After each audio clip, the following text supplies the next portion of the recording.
Hello and welcome. This is Youjo Senki Saga of Tanya the Evil, Volume 1, Chapter 5, The Primeval Battalion. Last week we finished Chapter 4, War College. Now, let us begin. Chapter 5, War College, Chapter 5, The Primeval Battalion. General Staff Office, Conference Room 1. We finally curbed the deterioration of the situation on the Western Front. Brigadier General von Zitur, who was in charge of the Service Corps, was in Conference Room 1 of the General Staff Office, relaying a report that gave everyone the first cause for relief in a very long time. The dire situation in the Western Theater had marginally improved. We do, however, remain somewhat cornered overall. A map on the wall of the conference room showed that the Western Army was still stubbornly holding out. Their failure to make the first move had allowed the Franco-Republic to push back their lines, but at least the advance towards the Rhine industrial region had been stopped. Of course, the fighting strength of forces on the front lines was nearing its limit. The dogged resistance had left nearly every unit with casualties. They were on the cusp of resorting to prematurely scrapping together new units and rushing them from the capital in piecemeal deployments. Slowly but surely, pressure was increasing along the whole line. Even some of the rear positions were within range of strikes by enemy mages. The assembly and redeployment of the main forces of the Great Army is complete. The Western Army Group has held out even longer than the National Defense Plan, Plan 315, imagined they could, and they had succeeded in buying a decisive amount of time. It was just enough for the Empire to deploy the Great Army, its primary fighting force. The reorganization of the lines was proceeding apace. This entailed, of course, a large-scale redeployment from the north to the west. But the railroads were an even bigger bottleneck on mobility than they had feared. As a result, everything was behind schedule. That said, with the defensive wall of the Great Army, there was still time to reorganize. Although we've only just managed to make it in time. But the faces of the General Staff did not look happy or relieved. They and Zitur were all aware of the problem facing them. The difficulty of responding quickly in the time they had. Time. It was one of the great ever-present challenges in waging a war. Yes, the Great Army had been redeployed in time, but the General Staff recognized that the situation had gotten down to the wire. Though they had counted on moving their forces efficiently via interior lines, it was proving harder than anticipated. That meant they couldn't hope for the strategic flexibility they had expected to have before the war began. The standing forces from Central were meant to compensate as relief forces, but the Western Front had showed that deploying such a small force would be like tossing a thimbleful of water at a raging fire. Even if they could respond quickly, numbers were a huge problem. The Service Corps has to recommend that we focus on developing a unit capable of rapid response. Operations concurs that we need a mobile force that can be used at will and that has a measure of firepower. Essentially, they had to make the Great Army easy to move. That was the military's unanimous opinion. They wanted to adjust the rail schedules to enable the smooth transport of troops on a vast scale. After all, the Empire's strategy, focusing all their strength on one front to achieve victory there, would succeed or fail based on speed. But there was also a pronounced desire for a better, quick reaction force, a reserve unit that could move quickly to address any situation. As Brigadier General von Zitur had calmly suggested, and Brigadier General von Rudersdorf had seconded, it was critical to have a unit that could help fight fires when large-scale deployments would be unable to address a problem in time. In addition, the Service Corps suggests we look into a national defense strategy predicated on the assumption of fighting a two-front war. Zitur's sudden additional suggestion was a reevaluation of where troops were most needed. That is, the risk that one front would fall apart while the other was achieving victory had become too great in recent years. There were many in the service corps, Zatur chief among them, who harbored doubts about the interior line's strategy, believing there were limits to how long they could pretend it was working. Wasn't it time to change the army's doctrines and prepare for a two-front war?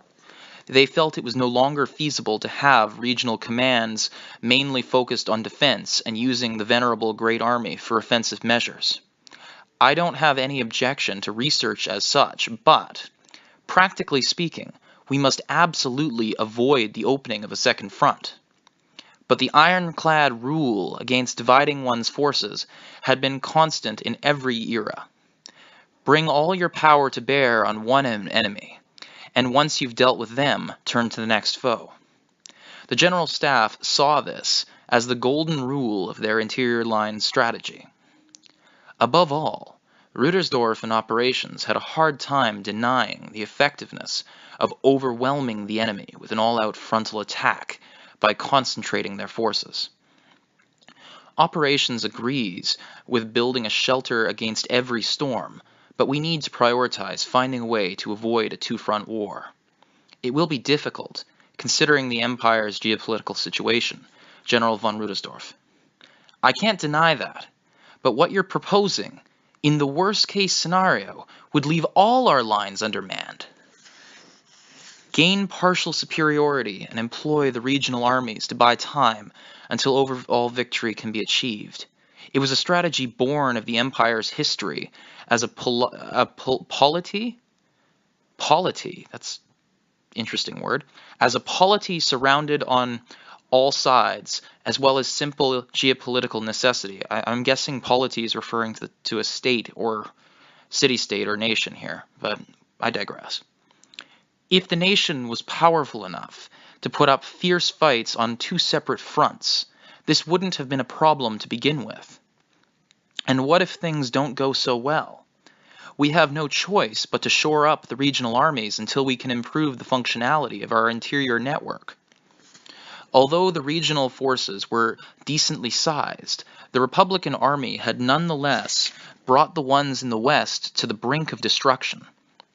The fact also loomed large that if the Great Army hadn't arrived in time, the critical Western industrial area would have fallen. The interior line strategy hinged on the premise that one front could hold the line. Hence, Zatur and the service corps's claim was not necessarily mistaken that their most pressing task was to strengthen their defense. At present, a large-scale restructuring of military districts would be difficult. Does anyone have any other ideas? Reorganizing military districts was a massive undertaking even in peacetime. Trying to reorganize commands while actively fighting a war was next to impossible. It was like trying to switch all the forwards and fullbacks around in the middle of a soccer game. Okay, so that would be like also, I guess, your forward pack in rugby versus your backs. I see. Never played soccer, but rugby I know. Anyway, continuing. Good analogy all the same. Yeah, continuing. The best you could hope for would be chaos. Complete and utter chaos. In that case, I'd like to propose the creation of a quick reaction force. We need a unit with improved ability to theater hop, one we can deploy when needed, where needed. The idea of a quick reaction force was one some had been advocating for some time. There had always been those who wanted a unit on the scale of an army that could move fairly rapidly to wherever the fighting was. The service corps had been pulling for it recently, in particular, rallying around their deputy director, Zatur. That's something operations can agree to, depending on the scale, that is. Operations, which had to deal with the practical employment of troops, was able to see eye to eye with the service corps, recognizing the need to improve their ability to react quickly. Up until now, the Great Army was intended to fill that role, but it had grown too large. Without the heroic fighting of the Western Army, the Western industrial area would have been captured, and the Empire would be drafting provisions for peace talks as we speak. On that point, The Service Corps suggests beefing up the reserves by strengthening central troops. The prompt resistance from the Western and Central Army groups was truly superb. That was why Zatur was making his recommendations now. They had always avoided the step of creating a standing reserve that they could deploy in an emergency to the west on the grounds that it would leave soldiers idling. But with necessity closing in, none could argue. We would also have to consider the Eastern and Southern regional armies when conducting the reorganization. Absolutely. It's not right for only the troops in the West to get all the medals. It's skewing the War College's admissions recommendations by achievement, and they are getting more of the assignments to Central. I'm sure it irks the regional armies' commanders. As with any organization, there would be a great many things for the Imperial Army to consider if it was going to do any restructuring. It was true that the Western Army Group had been getting an overwhelming number of decorations and bonuses because of their stalwart fighting. Budgetary limitations meant there were only so many awards to go around, and the other regional commands were getting the short end of the stick. It had already begun to warp the officer corps. Some officers were being surpassed by not only their own former classmates, but also those who had started after them. Thanks to the flood of recommendations to the War College, the Eastern Army Group had grudgingly given up some of their slots to the West. I would not underestimate the effect this is having. Indeed, discontent is especially rife amongst the Eastern Army Group. They are bearing the brunt of it. As personnel pointed out, this was not an ideal situation from a human resources perspective. Soldiers were being left behind while the Western and Northern Army groups amassed achievements. Those who had once been treated so well for their crucial defense of the eastern border suddenly found themselves paid less, their ranks lowered. It was only natural for them to feel upset. Brilliant deeds in battle were all well and good, but the fear of being surpassed by juniors and peers was a significant worry, though it lurked below the surface. The Eastern Army Group have had nothing to do with either the Entente Alliance or the Republic. They are holding down the eastern border, but people look down on them as freeloaders. Lack of combat experience is another notable problem. We need some kind of balance. The soldiers' feelings were an issue, but the real problem was the imbalance in combat experience. It wouldn't do to fight the entire war with troops from the Western Army Group. They had to assume the troops in the East would engage at some point. It would be a waste to have them watch from the sidelines until a battle began in their region. Yet transferring large numbers of veterans from the West to train the men in the East was equally out of the question. In other words, you want to create a unit with some degree of flexibility, drawing mainly from the Eastern Army Group? In that case, the most realistic proposal would be to take a unit from the Eastern Army Group to form the Quick Reaction Force. What Rudersdorf of Operations wanted to confirm with personnel was whether they felt forces from the East should be used to form this new unit. It wouldn't be real war experience, but it would be more beneficial than leaving them totally bereft of any sense of meaning to their fight. On top of the lessening of the burden on the Western Army Group, it was also liable to reduce the amount of squabbling over the budget. So we would like to attempt this on the scale of a division. Consider it an experiment in strategic mobility. Even so, the suggestion would not go without debate. Zatur's group was very interested in this experiment in rapid deployment, but materiel was limited. If people agreed to the idea, but not to the scale, consensus would be hard to come by. They proposed experimenting on the division level in conjunction with the railroad department, but that was too much to ask during a war. It had a revitalized interest in a quick reaction force, but the opposition was entrenched. I'm not against it. We only have 2 reserve divisions in the East. In the eyes of operations, the idea of pulling troops was out of the question, given the limited number of reserves. That's simply far too big a scale.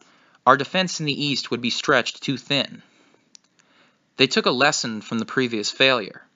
During the reorganization of the Great Army, defenses in the west had become fragile. The whole reason the Western Army Group was in such a tough battle was the assumption of the national defense strategy was that the assumption of the national defense strategy had failed to prove accurate. Bit of a tongue twister there. Thus, although the Eastern Army Group was far from the main conflict, it could be dangerous to take too many troops away. After all, aside from stationary personnel, the Eastern Army Group had only a single army as a strategic reserve. It was only natural that there would be objections when they were already at the minimum possible number of reserve forces, and the proposal was to take even more away. What if we were to draw from both the Eastern and Southern armies? Maybe after the situation in the north is resolved. They would gain some leeway after the Entente Alliance's troops in the north had been mopped up.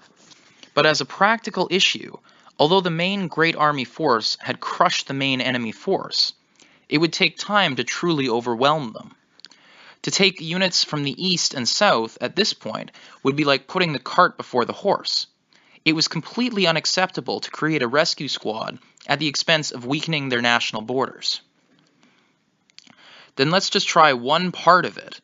How about putting a battalion of mages under a readiness command at Central? He appeared to be proposing a compromise, but in fact, this was what the Service Corps had wanted all along. The idea of a quick reaction mage battalion had already been suggested by a group helmed by Zatur. Your pet project, eh? Well, very well, I agree. A battalion-sized experiment didn't leave much for operations to object to. Their division was primarily concerned with tactics on the corps level. They could compensate for losing mages if it was just a battalion. And actually, they would even welcome having a battalion of mages they could flexibly deploy anywhere on the front lines. You want to pull an entire battalion's worth of mages? The Eastern Army should have the forces available. Anyway, the battalion of mages would be easier to transport by air. They would be very easy to deploy. Some were leery of drawing down the fighting power of the Eastern Army Group, but others pointed out how mobile they would be. A battalion of mages was 36 people. It would be easier to transport than a company of infantry. Even if a unit of 36 people needed 45 days of regulation supplies, the logistical impact would be relatively low.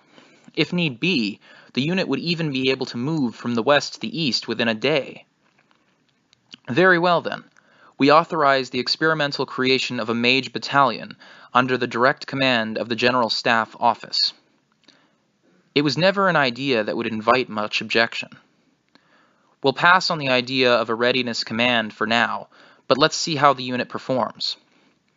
The readiness command he had tried to squeak through had been too much to ask, but they had been permitted their experiment.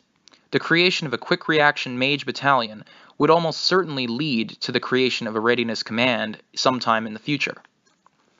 All right then, gentlemen, let's proceed to the next order of business.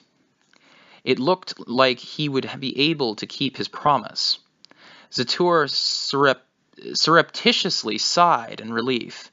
Then he switched gears and focused on the next issue. Degrichov would be pleased. Next. June 23rd, Unified Year, 1967, Londinium WTN Press Room. Oh, okay. I'm going to stop reading for a second here and just mention this. So, I'm going to read this next passage, but full disclosure, this literally spoils the ending of the book. This section of the chapter was adapted into the manga. They cut it out of the anime, and I am so glad they did, because this next bit here utterly destroys the entire book. Like, it ruins the ending for the series, and in a big way. So, if you don't want to get spoiled for the ending of the series, the author should not have put this here. this entire section is a mistake. Believe me. This is currently on page 254 of Chapter 5 of Volume 1. And this next section, I've already been spoiled for it from the manga, so I'm telling you right now. Spoilers ahead. I'm going to post on the screen here what time to skip to if you don't want to get spoiled for the ending of this entire series. Because this is a flash forward that ruins the ending, and then they flash back to the main plot. And this was a mistake, and the author should not have put this there. Full disclosure. Like, literally, this pissed me off beyond all hell. Alright, continuing. June 23rd, Unified Year, 1967 AD. Londinium, WTN Press Room. The World War has many mysteries. Materials from the Empire, in particular, are full of questions, owing largely to the chaos of the final days of the conflict. Both sides are believed to have committed wrong, but everything is hidden behind a thick veil of secrecy to this very day. I, too, was part of the war. As an embedded reporter with World Today News, so that would be WTN, World Today News, like so many of my generation who were connected in some way with the Great War, I want to know the truth. It is not about assigning blame. I just want to know what really happened. I teamed up with some like-minded friends, and together we decided to seek the truth. We pitched the WTN editorial staff on the idea of a documentary. I must confess, even I didn't know where to start. Luckily, though, I was able to gain the support of my friends and sympathetic superiors. Still, the question of how to begin remained. What was the truth of the war? Some argued that it might be different for each person, which left us directionless. Several documents were declassified, but rather than clarifying the bigger picture, they only raised even more questions. Initially, we had focused on materials from the Commonwealth. That would be the United Kingdom of Great Britain, Northern Ireland, or the British Empire. Anyway, the Commonwealth, which was relatively quick to declassify things.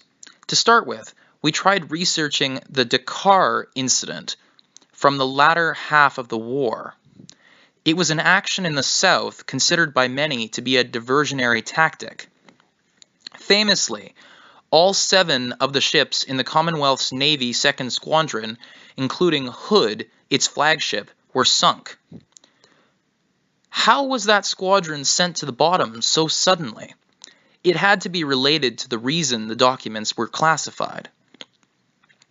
We hypothesized that false intelligence led the Empire to concentrate their intercepting forces at Dakar. In other words, the Commonwealth sacrificed 2nd Squadron to take the focus off of a planned ambush of the Empire, who was expected to win the war. Perhaps that explains why the materials were classified. We theorized that some kind of plot was at work on the battlefield. I had heard rumors of dirty dealings during my time as a war correspondent. Enough to make me suspect that the documents would back up our idea. We rushed to read the declassified documentation information, but our expectations were betrayed. The worst day in history of the Commonwealth Navy was caused by XXXXXXXXXX. So that's 1, 2, 3, 4, 5, 6, 7, 8, 9, 10, 11. That's 11 X's marking 11 letters or 10 letters and a space that have been crossed out. Which, of course, means that whatever it is has been censored on the original documents. But that's a hint as to the length of the name of the person responsible.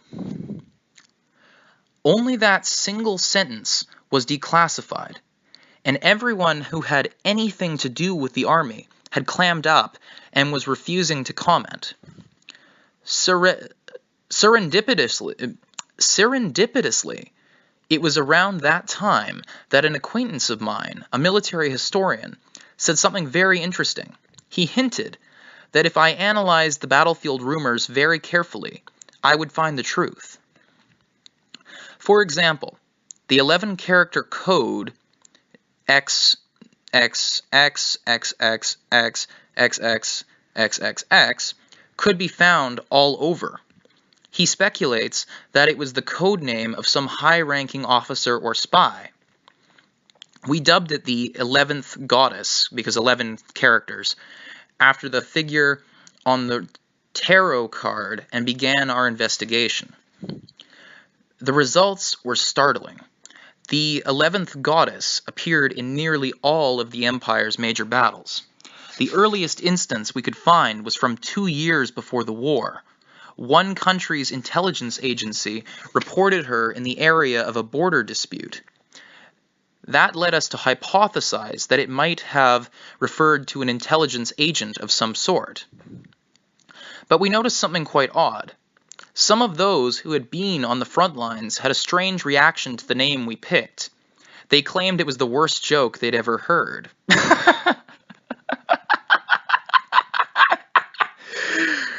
They're not wrong. Perhaps there was more than one meaning behind 11 X's, and they were all getting jumbled together. We took a tip from statistics and tried using context and location clues to deduce the most logical purpose behind the 11 X's. 11 X's came up most frequently in the Rhine Air Battle, sometimes considered the war's deciding battle. It was feared as the most intense combat zone, 30% sky and 70% blood, where mages patrolled the airspace. As luck would have it, my colleague Craig and I had been dispatched there by WTN, so we witnessed the scene. It had many names. Rhine, where the devils live, the graveyard of the named, the battlefield where even silver rusts. Holy shit, these are all references to Tanya. Continuing. They all sound absurdly exaggerated and unrealistic during peacetime, but they were all true. I can say from personal experience that there was an honest-to-God devil on that battlefield. For example, say I meet a friendly mage in a bar and we get along famously. Just 6 hours later, he's been turned into a few scraps of meat and I'm attending his funeral. This wasn't uncommon. It happened to me more than 3 times. An aerial mage officer I'd grown close to once said, "Humans cease to be human over there," just before he was killed in battle. I can still remember it so vividly. That battlefield was a collection of every sort of human madness imaginable, and others that are even unimaginable to most. The various reports about the battles on the Rhine front remained behind a heavy veil of classifieds. That must have been related to the rumors about what happened in that abnormal, blood-soaked world. In any event, the 11th Goddess was a supreme presence in the Rhine air battle. We became fixated on her. Despite knowing it is hopeless, we interviewed a number of people who were with the Imperial Army at the time. As expected, all our investigation revealed was that the wall of need to know was far thicker than we imagined. That's like need to know information, as in, if you don't need to know, we're not going to tell you. Secrecy. One former member of the General Staff gave us a single word. He said he wanted us to make it public when we could no longer communicate with him. I wanted to ask what it meant, but when I tried contacting him about it, I never heard back. Let the record state that I have not been able to reach him to this day. Out of respect for the promise I made, I am writing here the word that he told me on the condition of anonymity. V600. We are going to get to the bottom of this mystery. We want to know what happened during that mad time. Text by Andrew, WTN Special Correspondent. And thus ends the spoilerific portion of this chapter. The part that honestly should have been redacted heavily or removed and omitted entirely and maybe added at the end of the final volume or something. Because, fuck's sake, Carlo Zen, why you do this? Why you do this, man? You spoiled the ending. Okay. Well, he hasn't spoiled it yet, but in the manga they do. Anyway, continuing. Klugelstrasse, 3rd District, Zolka Cafe. Really, time spent on education at the War College is a luxury. For that reason, many subjects get covered only in a cursory way during a war, but by the same token, the curriculum becomes far more practical. Some people even feel that it's an improvement. A track that normally takes 2 years to complete has been shaved down to less than 1, but it's far more intense. As someone currently enrolled myself, I also find it an improvement. I would like to think my talents are in no way inferior to those of my classmates, but sitting side by side with so many future heroes makes me realize that what a vast place the world is. Still, I feel lucky. My parents didn't force me to be a soldier, but when I graduated from the military academy, they were as proud as if they'd done it themselves. I count meeting my wife, who I'm hardly worthy of, as my greatest happiness. My daughter, who was just born the other day, is utterly precious to me. Perhaps it was being a new father that made me want to ask about something I've never paid much attention to before. I was in a quiet cafe near St. Gregorius Church. Just as I was told, a little girl has casually dropped her rifle and computation orb on the table and is ordering lunch. A member of the military police I know clued me in that she eats here every Sunday. Every Sunday. His theory was that it was because there was no other cafes that happened to be next to churches you could enter with a weapon. Captain Uyghur, what a surprise to see you here. Suddenly, I find that First Lieutenant Degrichov has followed the waiter's gaze to me. She greets me with a perfect salute. I return it and approach her seat, ordering something or other from the waiter and passing a tip into his hand to buy us a little time alone. This won't be an easy conversation to have with so many people around. Oh, I just heard you always eat here. Do you have a moment? Certainly. Please join me. As she offers a chair, I notice how well she wears her uniform. Not even a hint of affectation. Affectation. Not sure what that word means. Frankly, it suits her so well that if I saw her in civilian clothes, I wouldn't recognize her. It makes more sense to call her a first lieutenant than an 11-year-old child.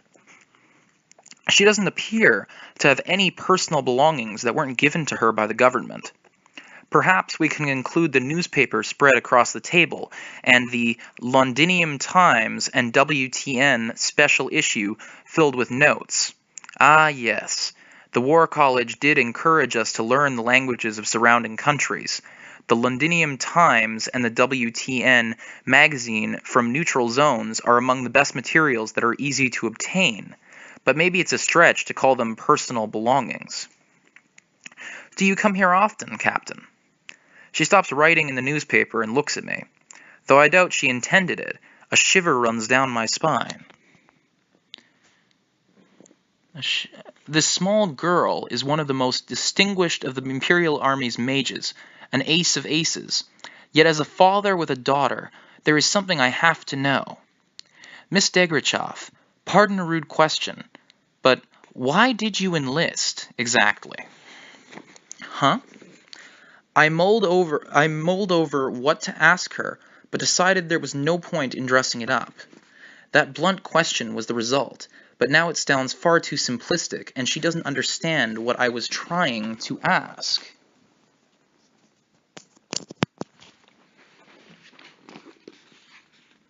Never in a million years did I think I would ever see Lieutenant Degrichov look perplexed. She is said to wear an iron mask, but apparently she does have expressions. Not many of them, granted, perhaps, but although it's disrespectful to say so, I am relieved to find something human about her. Please don't think of it as a question from a captain, just a curious fellow student. I don't want her to say what she thinks a superior officer wants to hear. I'm interested in how she truly feels. With your talents, you must have any number of options. Why the military? If she were nothing more than a talented mage, her choices would have been more limited. The army is hungry for capable mages and snaps up anyone with aptitude without much concern for age, so it wouldn't have been terribly surprising if she had been conscripted despite her youth.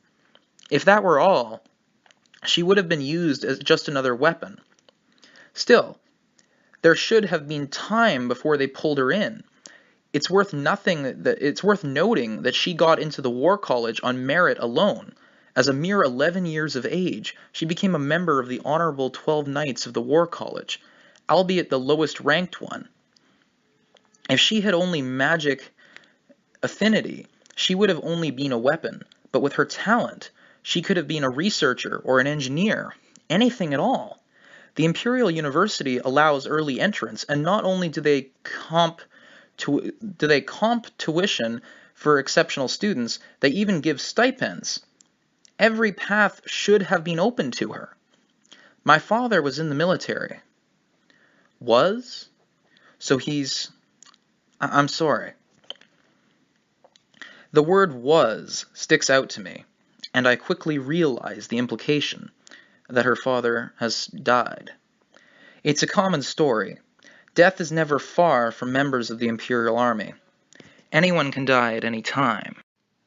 And each dead soldier has a household, the family they leave behind. Please, don't let it trouble you. I'm hardly unique these days.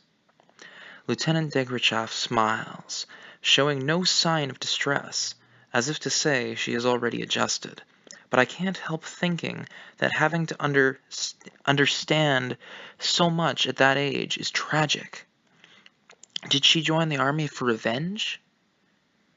There was no other way for an orphan like me. We have little choice in the world. But her answer is one I never even imagined. But you made it into the military academy. Surely that means you could have chosen a normal high school. She has overcome so many hurdles, and at her age, I know some who would have been thrilled to support a wunderkind like her. Or wunderkind like her. Why did she say she had no choice? Captain, if you'll forgive my saying so, I think your family must have been quite well off, privileged even. Not really. Happy, yes, but ordinary. My father was a mid-level bureaucrat, and my mother from an average household. We had no ties to any higher status.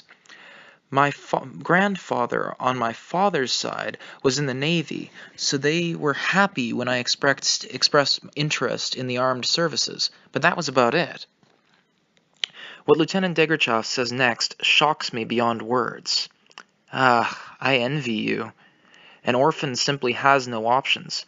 All I could do was scrape by day to day. In her mind, she seems to be going back to the times she went hungry. Though she doesn't say anything, her whole body exudes an aura that tells how terrible her circumstances were. The atmosphere becomes heavy, and before I know it, my back has hit the back of my chair. I realize I'm being overwhelmed by an 11-year-old girl. But if your father was in the military, surely there must have been a pension. Captain, I'm a bastard child who can't even remember her mother's face. If it weren't for that orphanage, I would be dead in the streets right now. One of the church orphanages, that explains a lot. Though she had a rough start, she was saved by the church. Is that why she's so passionate about attending? Perhaps that's why she prays so fervently. But even if that is true... But, how do I put this? You're still a child. You should quit the military. Even if there is no way she can leave in the middle of a war, she shouldn't abandon other potential future paths. These creatures called soldiers are fundamentally idlers by necessity, and yet when the time comes, they have to be prepared to die. For a child to choose such a vocation is a tragedy. She smiles. Captain Uyghur, do you doubt my ability? She asked me with a pale face, telling me I've gone too far. I made the mistake, if unintentionally, of showing a soldier what amounts to pity. She may be young, but she has her pride and honor to protect. Absolutely not. I just can't help feeling it's wrong that a child like you should go to war.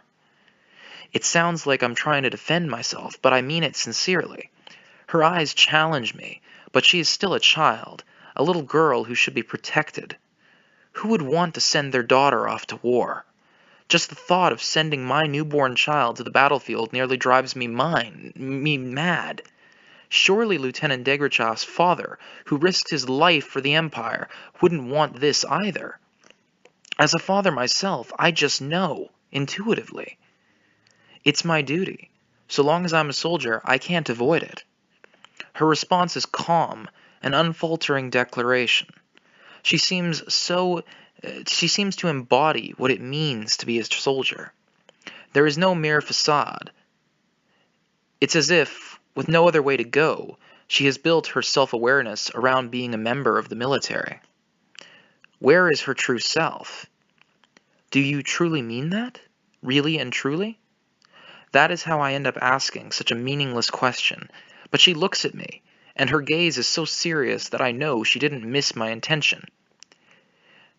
She could never have said what she did as a joke or a lie. What's more, she has plenty of combat experience. Her statement wasn't the empty rhetoric of someone who has never seen battle. It was an unshakable conviction coated in lead and gunsmoke. Captain, is something wrong? She must have suspected something from my worries. She probes, careful to remain polite. I find it almost unbearable. My wife has a baby. I hear it's a girl. Oh, that's wonderful news. She offered her congratulations, but out of politeness. She even seems somewhat sad. She speaks dispassionately, less out of love for the child and more because congratulations is what an auspicious event demands. It's as if that world has nothing to do with her. When I look at you, I can't help but wonder if my daughter will go to war. She has already opened up quite a bit. I even think she has shared her genuine feelings, but to my disappointment, I'm still running up against an impassable barrier of contradiction and uneasiness. There's something wrong with a society that sends cute little kids to battle, don't you think? I hardly know what I'm trying to say. I'm just giving voice to the emotions welling up inside me. I can see that she's examining me. Honestly, I didn't expect to lose myself to such an extent, but once the words are out, there's no taking them back. After she observes me at length, Lieutenant Degrachev replies deliberately, like a shrine maiden delivering a divine message from the gods. Captain, you're a sensible man. I suggest you resign. It is as if our positions have been reversed. I never know what you're going to say next. How can you tell me to leave when it's vitally important for us to put an end to this war so it doesn't continue on into the next generation? You're a man of sound judgment who knows the realities of the battlefield. Your resignation could in fact be an asset. Think about it, she seemed to say, clenching her little fist on the table to emphasize her point. You should leave. I'm a soldier too. I don't know how to be anything else. No, Captain. You have a rational mind. Let me give you some advice as a fellow student. At least get to the rear before the real insanity breaks loose. They would never allow it. This is war. The easy days of doing work behind a desk are over, and how can I shamefully withdraw on my own, leaving my friends, classmates, and brothers in arms? We vowed to fight together as blood brothers. I could never abandon them. Captain, living is a battlefield in itself. You can fight to keep your daughter out of this fray. I'll think about it. I have no counter-argument. I oppose the idea strongly, but I have no further way to express that. This 11-year-old child has completely dumbfounded me. There are no words. There isn't much time. You should decide soon. You sound like a member of the General Staff. It's the only education I've ever had. I must not have been thinking straight. Telling a fellow student at the War College that they sound like a General Staff officer is meaningless. That's precisely the type of role we're being groomed for. If anything, what I said is a compliment. I have used the sentence in the most incorrect way possible. It makes me realize how profoundly shaken I am. I see. You're right, of course. You're right. That's all I can muster. I'm taken aback at how lost for words I am. Ooh, our food is here. Let's eat together. Yes, let's. When I meet Captain Uyghur at lunch, he seems agitated by the birth of his daughter. Well, I certainly agree with the notion that becoming a parent leads to major psychological changes. In any case, Captain Uyghur will be dropping out of the promotion track at the War College. Whichever fascist advocated making your case when your opponent was emotionally vulnerable was a devilish genius. Captain Uyghur had enough tact not to protest the hit his reputation took when he requested a rear-line posting. With him out of the way, I can just barely make it into the top 12 of the college's 100 students. Thanks to that, I'll be able to add Vaughn to my name. Editor's note, Vaughn added to names of nobles. In modern times, new members of the aristocracy, in brackets semi-nobles, add Vaughn before their surnames in a usage akin to the English term sir or the French term de. In any case, I'll be able to add Vaughn to my name, even if for only a generation, and become a member of the General Staff. I'll be able to take advantage of my experience at the War College to gain a career. There will be trouble later if I rise too high, but if my rank is too low, I won't be able to act freely. In that sense, getting superior ratings and earning the honorable appellation of Knight of the War College seems about right. It's just a question of studying and getting along with instructors. Considering my fighting spirit has come into question, my current status seems appropriate. I'll have to be a little more assertive. Luck won't always be on my side, so I need to be careful. At least today I caught a break. I have Captain Uyghur wrapped around my little finger, and I've been invited to dinner at the General Staff office tonight, so if I'm sure something is up, the food in their cafeteria isn't quite as good as the Navy's, but I've heard it's all right. I'll be looking forward to it. That was a joke she was cracking there. Navy food in most militaries of the world is historically abysmal. So she's saying that their food is worse than the Navy's, so it's absolutely atrocious. In any case, continuing. General Staff Office, Dining Room 1, in brackets Army. So it's Army Dining Room 1. While a couple of classmates from the War College were discussing their careers at a restaurant somewhere in town, a similar conversation was taking place over a meal at General Staff Office's Dining Room 1. Granted, the latter was constrained by etiquette and tradition. At one point, the Imperial Army had constructed an extravagant dining room in the General Staff Office. No one much cared for it. Soldiers considered it an absolute waste of resources, and officers complained that it was inconvenient as hell to use. But one word from the Navy changed everyone's tune. Someone commented, "The Army sure knows how to waste resources, even in their dining halls." The Navy had a laugh, but the Army responded by suggesting that there should be less excess in the construction of warships, saying they couldn't understand people who went to war in floating hotels.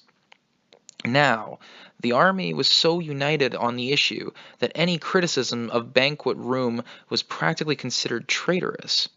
Mealtime meetings would be held there just to prove the Army was using the place, and stick it to the Navy. Word that the opulent venue would be the site of another lunch meeting reached Lieutenant Colonel von Legren just as he was setting his briefcase on his desk in operations. Back from his inspection tour of the northern and western fronts, he was accustomed to such conferences. It was the topic of discussion that troubled him. I'm against it. I absolutely oppose. His eyes had nearly popped out of his head when he opened the letter. He would never accept this. Obsessed to distraction, he had gotten little work done in the morning and hardly touched his food.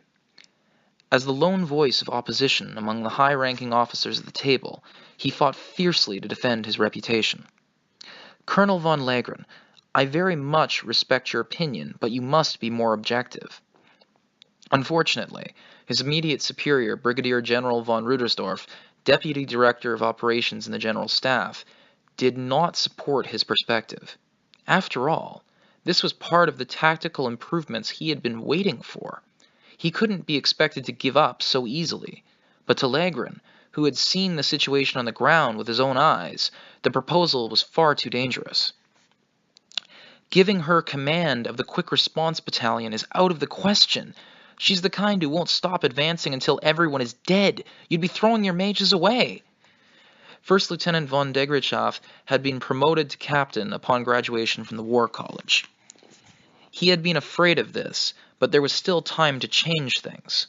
He had let his guard down, thinking she could still possibly be put in technology or the instructor unit.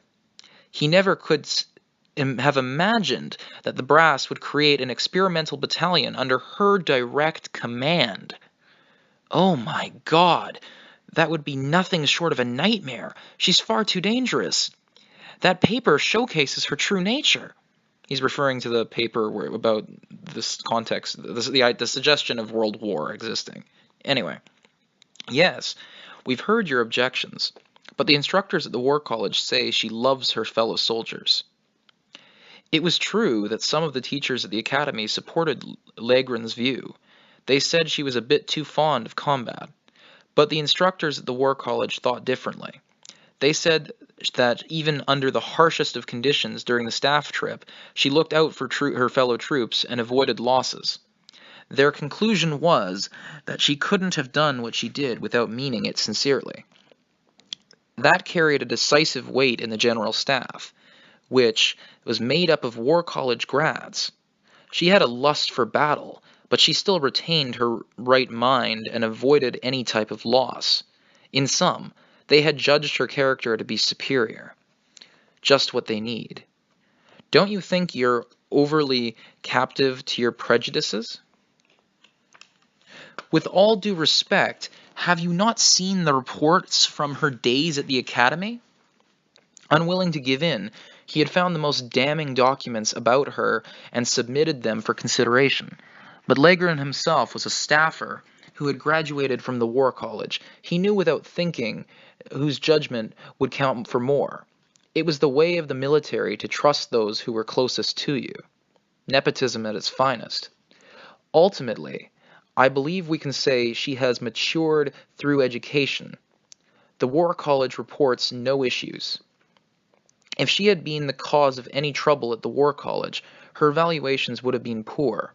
But instead, she graduated with top honors and was selected as a knight. She was flawless. Her behavior isn't the result of education. It's who she really is. We can't possibly entrust a battalion to her, of all people. He at least had to make his opposition known. He couldn't run away from his duty as a soldier, even if it damaged his career. For the good of the country, she could not be allowed to have this battalion. If she was given a battalion, it was possible that its members would all die by her hands before even encountering the enemy. As a soldier, he just simply could not allow it. If nothing else, she's far too young and her rank is too low. Lieutenant von Degrichow's promotion to captain has already been decided. She shouldn't be stuck commanding a company. She's worthy of a battalion. The Empire can't afford to let a capable soldier languish. You should know that, of all people. The higher-ups had already made their decision. Once Legren heard Rudersdorf arguing their point, he knew he was finished. This was to help solve the urgent problem of quick response. The brass was prepped to look the other way if the problems were minor. Then she should be returned to the instructor unit or sent to do research. She's a child. Do you not know how innocently cruel children can be? He tried taking a different tack. The General Staff traditionally welcomed debate in the belief that a variety of viewpoints produced errors.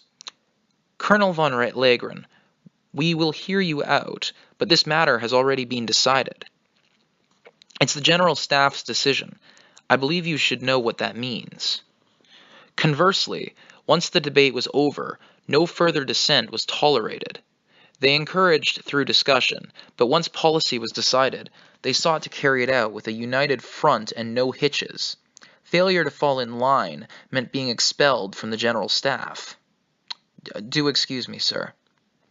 So essentially they've already decided, Legren thought, his shoulders slumping.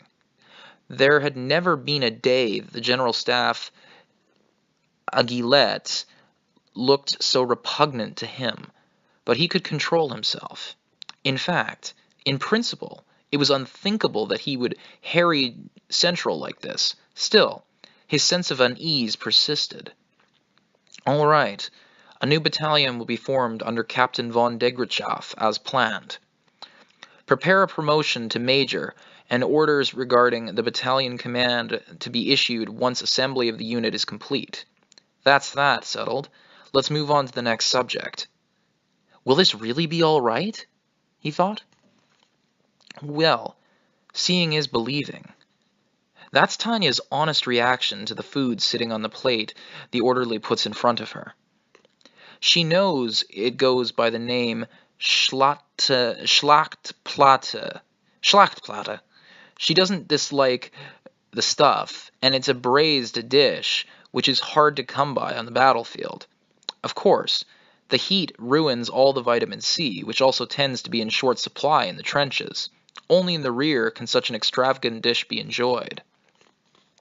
This dining room is also used by those returning from the front, and she appreciates the idea of offering menu items you can only get back here. One could argue it was a way of showing that they were getting by with the same amount of resources as were allocated to the front and not just partying it up. That much is all well and good. The problem is the pork, which tastes not so much sour as it does like a block of salt. Salt pork. On top of that, it's undercooked. She can only marvel at how bad it is. If it didn't come with potatoes, she would simply have thrown it in the trash.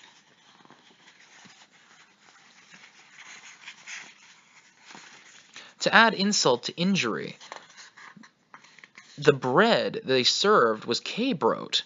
Okay, editor's note. K-brote, a new type of bread of which Germany is very proud. Kriegsbrot, war bread, is one half of the most disgusting field ration. The other half being dried vegetables, aka barbed wire. K-brote is a healthy bread made by mixing potato flour into wheat flour to increase its volume, but unfortunately it has an acidic taste, among other things. The Empire doesn't want for potatoes, so its army are amply supplied with K-brote in the absence of other resources. Apparently, they do it for promotion and popularization purposes, but frankly, the Navy's rye bread was better flavored and had better nutritional value. She would have liked to demand that they just serve the wheat and potatoes separately like normal. If she went to the Navy cafeteria, she could get better food. She's sure of that, despite the fact that both places are operating on the same budget. The reason is simple. The Army would never say a word about it, but it's an open secret that because they spent too much money furnishing their dining room, they now have to budget to make up for it, and eat filth. Plus, unlike the Navy, the Army seems content with subpar food, a situation which does not inspire the creativity of the chefs, not to mention the frequent turnover in cooking staff, meaning that there is no chance for skills to develop. Supposedly, they are able to get this K-brote because it is the cheapest, least popular kind. The food at the Army banquet room at the General Staff Office doesn't even measure up to the offerings in the Navy's gun rooms, let alone the ward rooms of which it is so proud. She simply is astonished at the Army's staunch refusal to accept the Navy's point about their budget squandering. Are they trying to beat the Commonwealth in a contest for the world's worst food? Yeah, the Brits do have pretty crappy food. Yeah, especially their army. Even haggis would be better. Okay, haggis is like, I think it's a Scottish food of some kind. No one would ever eat this out of personal preference. So what do you think, Captain? It's the General Staff Office special. No, she wouldn't come here out of personal preference, but an invitation from Colonel von Cordell from General Staff Personnel and Brigadier General von Zetour from the Service Corps, which can't be refused. To be frank, sir, I can't help but be impressed, especially the way it reminds me the battlefield is everywhere. A fine answer, don't you think, General von Zetour?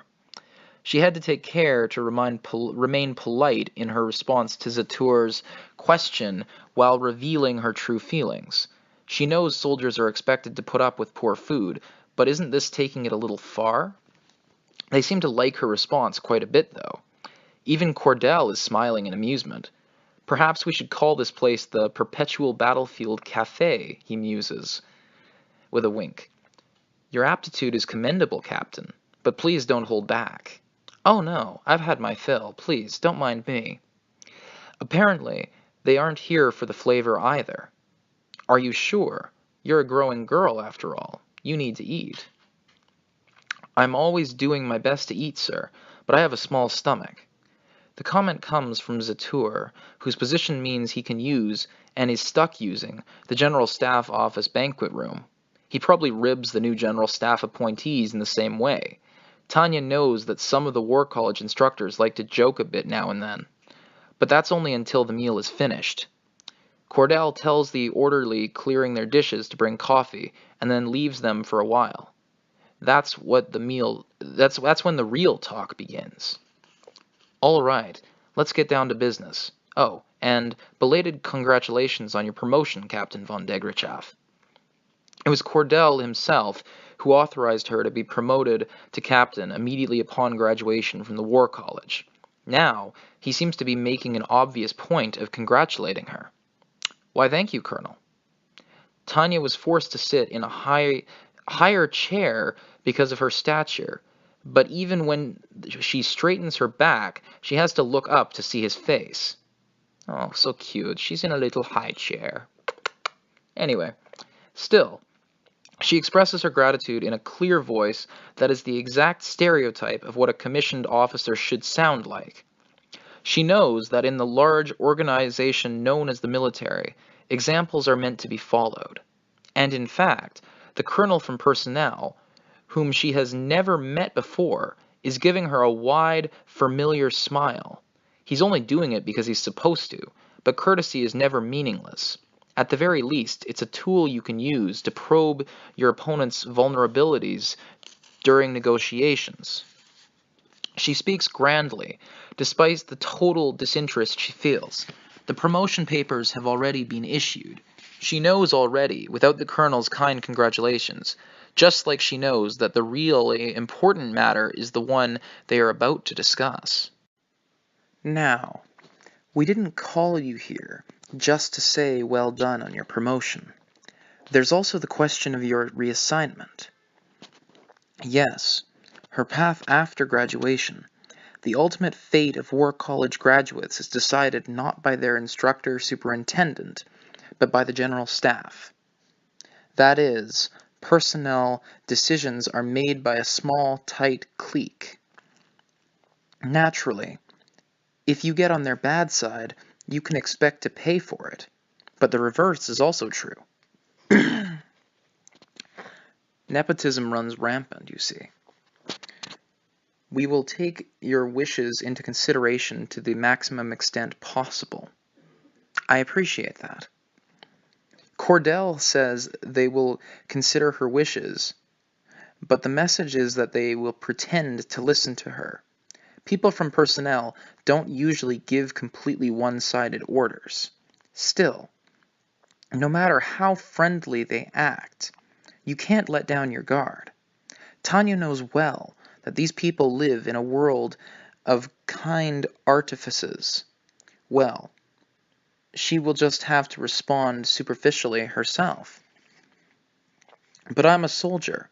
Wherever I am ordered to go, I humbly accept. It is a hollow remark. Saying she will humbly accept any posting is better than rocking the boat. Of course, she also has to take care not to draw the short straw. That is good to hear. Here are the papers that have come for you. The colonel seems satisfied with her response. He carefully lays out a sheaf of personal request forms and hands them to her. They are all from frontline units, all desperately in need of both mages and officers, but she does see some units reorganizing in the rear among them. She seems to be very much in demand. Of course, she has no doubt that if she plays her hand wrong, all of her choices will vanish, and she will be sent to the worst possible place. Oh, and there's one from the General Staff Office, too. The final form he holds out to her simply says that General Staff asked for her to be posted there. In light of your achievements, personnel won't force anything on you. Choose whichever you'd like. So I have my pick. It's a tough decision. Really, it only looks like I have one choice. The General Staff Office makes the personnel decisions. I guess it was nice of them to let me know how many offers I got. She isn't stupid enough to come when the General Staff calls. She isn't stupid enough not to come when the General Staff calls. There is simply no way to refuse in this situation, and to avoid losing face. I can imagine. The colonel solemnly urges her to give it plenty of thought. It's all a charade, but he looks every inch an experienced military man offering advice to an eager young person trying to decide the next step in her career. He is a fine actor. Well, she already knew from the moment he started humoring her terrible performance that this was a third-rate script with an obvious outcome. However, there is no such thing as an easy job in any era. Sir. She remains bolt upright as she replies. He is busy too. Apparently he didn't have time to go along with this poorly written drama for too long. I don't know what the General Staff Office wants with you. I can only tell you I wish you the best of luck. I'm touched, Colonel. The best of luck. A personal expression. The message contains his own goodwill towards her. Something makes him esteem her highly. Perhaps they should have phrased that as hold her in high esteem. I digress. This translation has some minute errors that irritate me and irk me greatly. I digress. Continuing. In other words, it's a lie that he didn't know what they want. Sorry, he doesn't know what they want. She should assume he does. She wants to ask if he has any information, and before she knows it, she finds herself cocking her head like the child she is. In response, the colonel nods as if he understands and gets to his feet. Very sorry that I can't stay for dessert, but I must be on my way.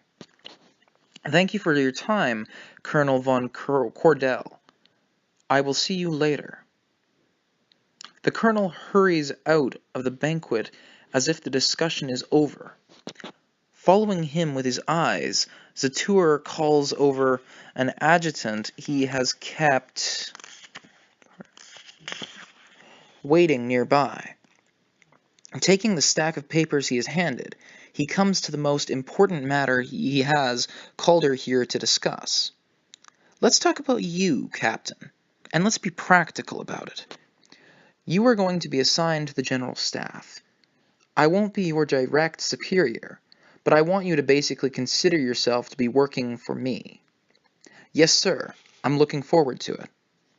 It's a calm, matter-of-fact conversation, but even Zatur, who has served for much of his life, would never have dreamed he would see the day when a child of 11 years of age became his subordinate. Even he had expected her to have a harder time fitting in at the War College, but she had the talent to be chosen as a knight, and given her combat experience, age became less of an issue. The head of this small captain contains notions that have taught them the foolishness of judging a situation on sight. Normally, that alone would be disturbing. It's so unusual to see such outstanding ability from someone so young. He doesn't know whether they should praise her original ideas or call her completely insane. But can they use her as a commissioned officer? That is the only question in which Zatur and the General Staff are interested. If they can use her, there is nothing further to discuss. Very good.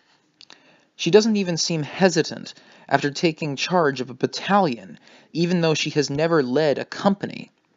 That suggests that she suspected this appointment was on its way. He's heard from the War College librarians in the Military History Archive that she was researching battalion-style maneuvers. She never would have thought to be so ready if she weren't completely confident.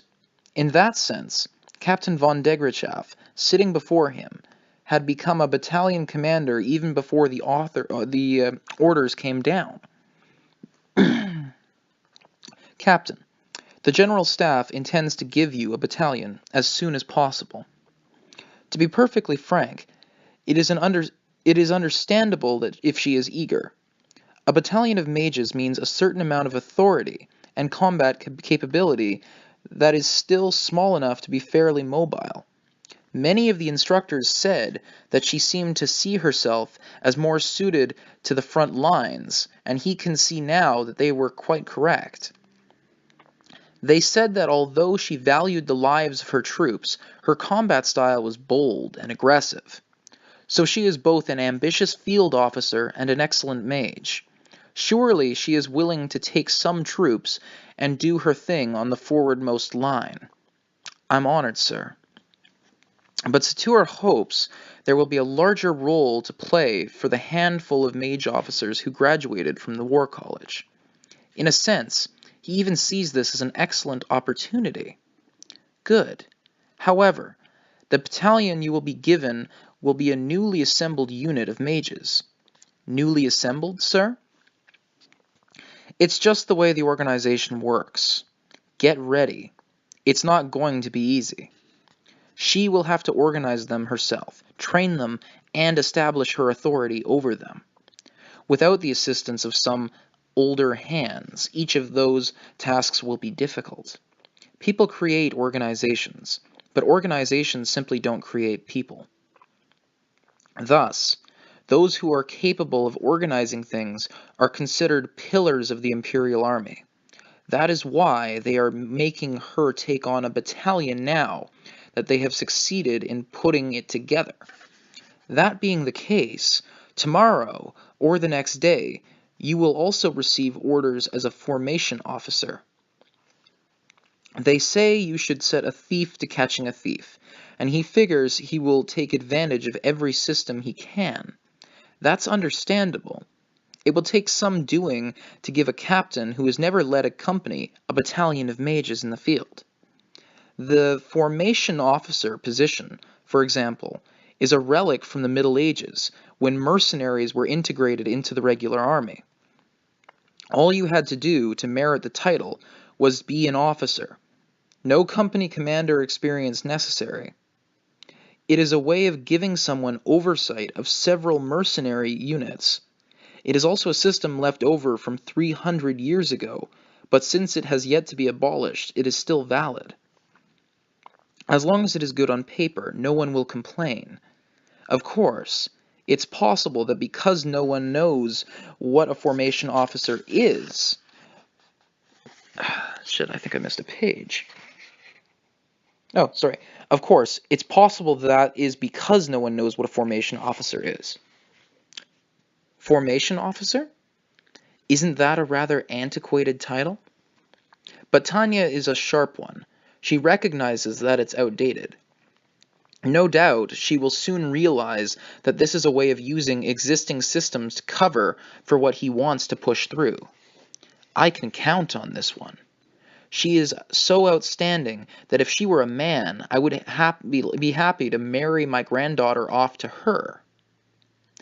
She is so reliable, in fact, that it's all too easy to lose sight of the fact that the soldier before him is simply a mere little girl.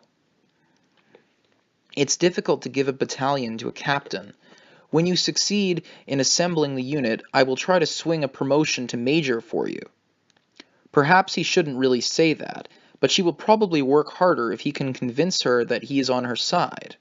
Creating a battalion from scratch is a lot of work. It would be advantageous if she knew she didn't have to be on guard against the service corps. So for all intents and purposes, I'm a battalion commander. You just worry about doing your job. I will handle your assignment and promotion. Apparently, she hadn't forgotten that she once said she wanted a battalion. She, a first lieutenant to a brigadier general. There's no question that she is uncommonly determined and confident, and her abilities are the real thing. She is that rare person who can be both a mage and a commanding officer. He will put her to good use, even if that means enduring the slings and arrows of the other departments. May I say something that is liable to provoke antipathy? The expression on her face is innocent, but she is being cautious enough to ask. Something liable to provoke antipathy. She's already done that, though the rumor that she's getting a battalion after appealing directly to the brass hasn't gotten around yet. She sticks out due to her rapid rise through the ranks. But if she is acknowledging the unrest, it means she understands the reality and is asking for help. It's a bit late to be worried, isn't it? What is it? Tell me. I will have full authority over the formation of the unit, correct? As I said, we will do all we can to ensure you get the people and the equipment you want. The reply to her question is clear. She can do exactly as she likes. If necessary, the service corps is prepared to support her. They even got personnel on board to some extent, as evidenced by Cordell's presence at the meeting. That was the agreement from the start. Measures are in place to accommodate her preferences for personnel and gear as much as possible. You can organize the unit however you like, just keep it under the 48 members required. He is being considerate, in a sense. It's a way of apologizing for making her build a battalion from the ground up. The sweetest part of the deal is the size of the unit. He has procured the budget for an augmented battalion. He got an exception made, given that this was an experimental unit. 48 people? An augmented battalion? Thank you, sir. It only makes sense that our quick reaction battalion should be augmented. I was able to wrangle the budget for it on the grounds that it would be a brand new unit. All he had to do was whisper, "Can you even use an underfunded quick reaction force?" So all he had to do was whisper, "Can you even use an underfunded quick reaction force?" And operations agreed to support the project. Although he suspected he also had no small amount of help from Rudersdorf, who respected his aims. But above all, it was practical considerations that swayed Rudersdorf's decision. A single unit near at hand that can be easily used is far more valuable than multiple forces stationed far away. Anyone would agree with that assessment. The only restriction is that you can't draw people from the Western or Northern Army groups. That part is non-negotiable. Therefore, the only limiting factor in where the personnel can come from. It won't do to have her plucking elite soldiers off the front lines at such a time of need. That is partly out of consideration for the regional commands and operations, but it also means that the core members of the new unit will be people without any datal experience. It'll be a good opportunity for the various regional armies to share that experience. All the better if a little goodwill between the armies allows their pipelines to be reorganized. It would benefit the Empire in all sorts of ways. We will decide to make it a battalion of aerial mages to match your own speciality. That goes without saying. The order to create a unit of aerial mages have been practically issued already. It is just a matter of time now. Captain von Degrachaff seems to know that as well and says nothing. Well, dispensing with idle chatter is certainly efficient. To whom shall I report? She asks exactly what she wants to know. It would be so much easier if I could just say, "Readiness command," but he can only offer a pained smile.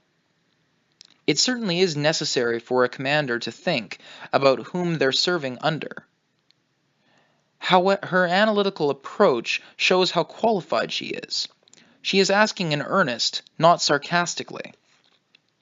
Since yours will be a quick reaction force, you will be under the direct command of the General Staff.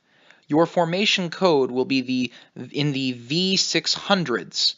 Any special requests? Not particularly. Please pick whatever is appropriate. Zero hesitation. Not much interest in codes or ornamentation, then. Although she does seem to understand the necessity of having them in terms of identifying the unit.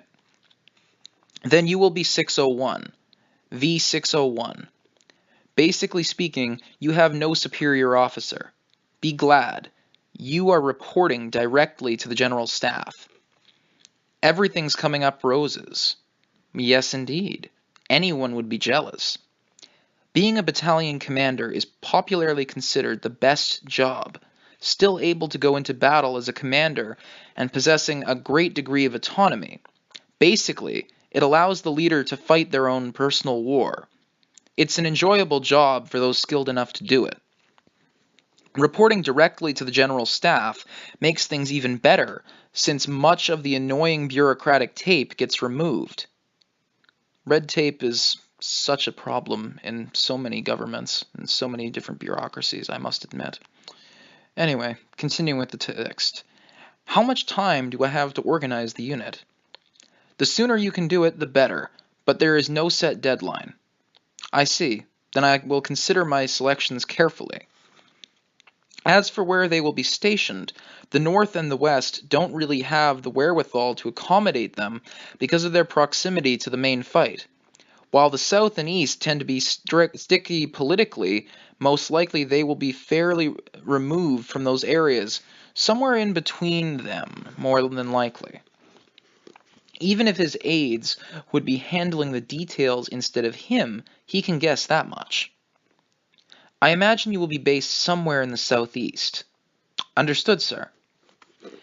As far as possible from where the fighting is heaviest. In other words, they are giving her a wink that means she has as much time as she needs to train her subordinates. The smirk on Tanya's face reminds Zatur of some unpleasant rumors he has heard about her.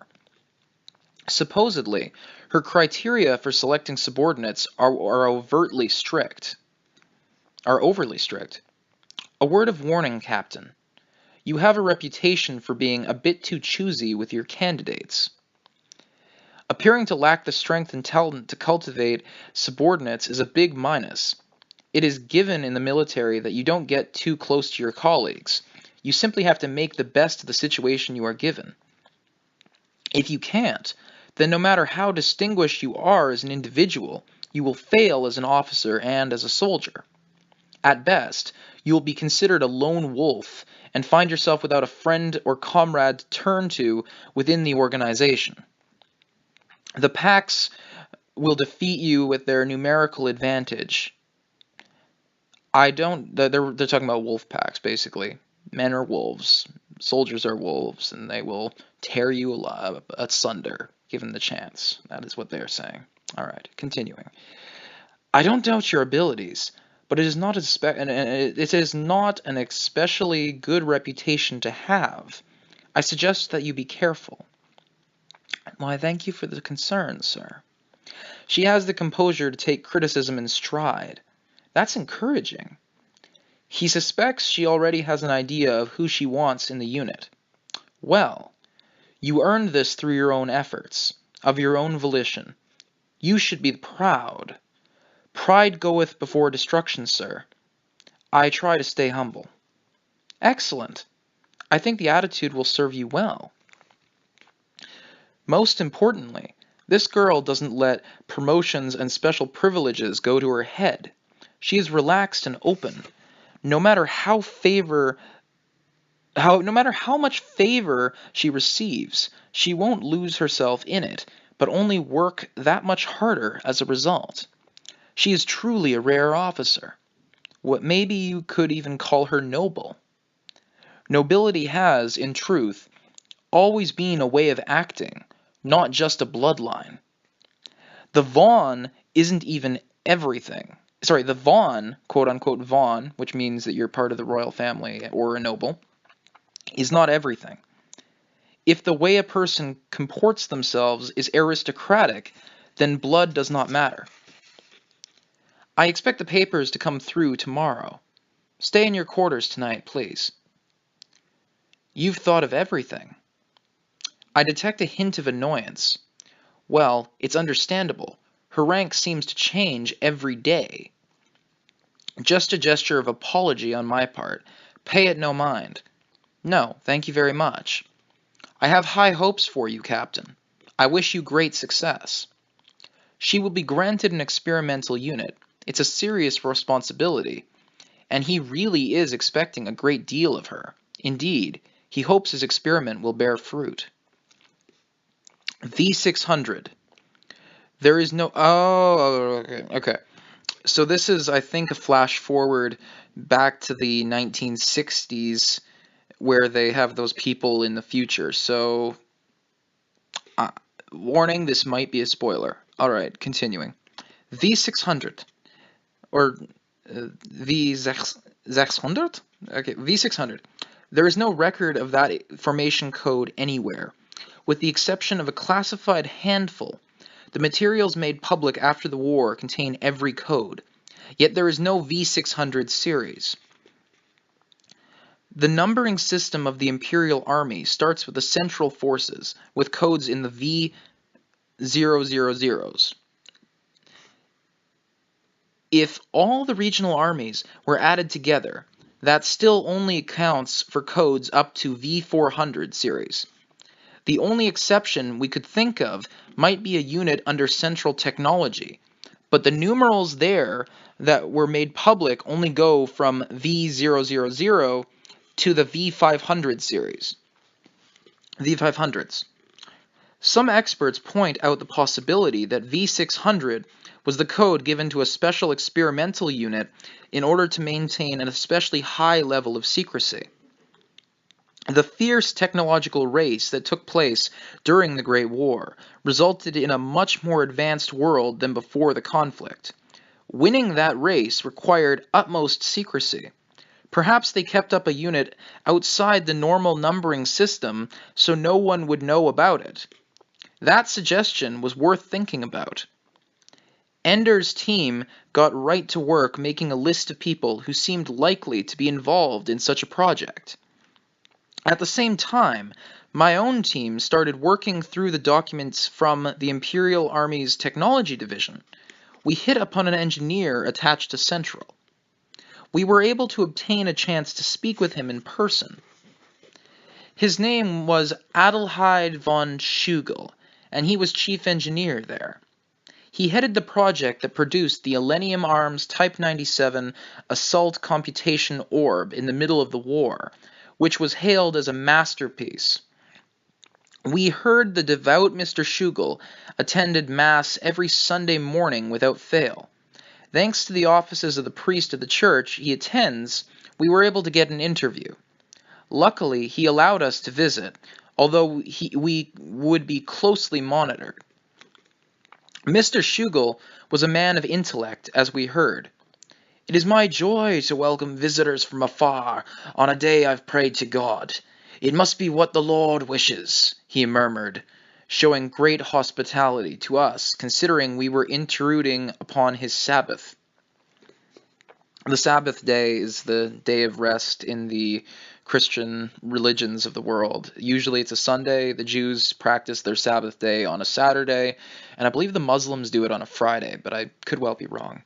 Anyway, continuing with the text. Honestly, it almost caught me off guard. I was expecting an Imperial engineer to be more difficult. I confessed my narrow-mindedness in doubting such a gentle person as Mr. Schugel, and asked for his forgiveness. You have seen the error of your ways.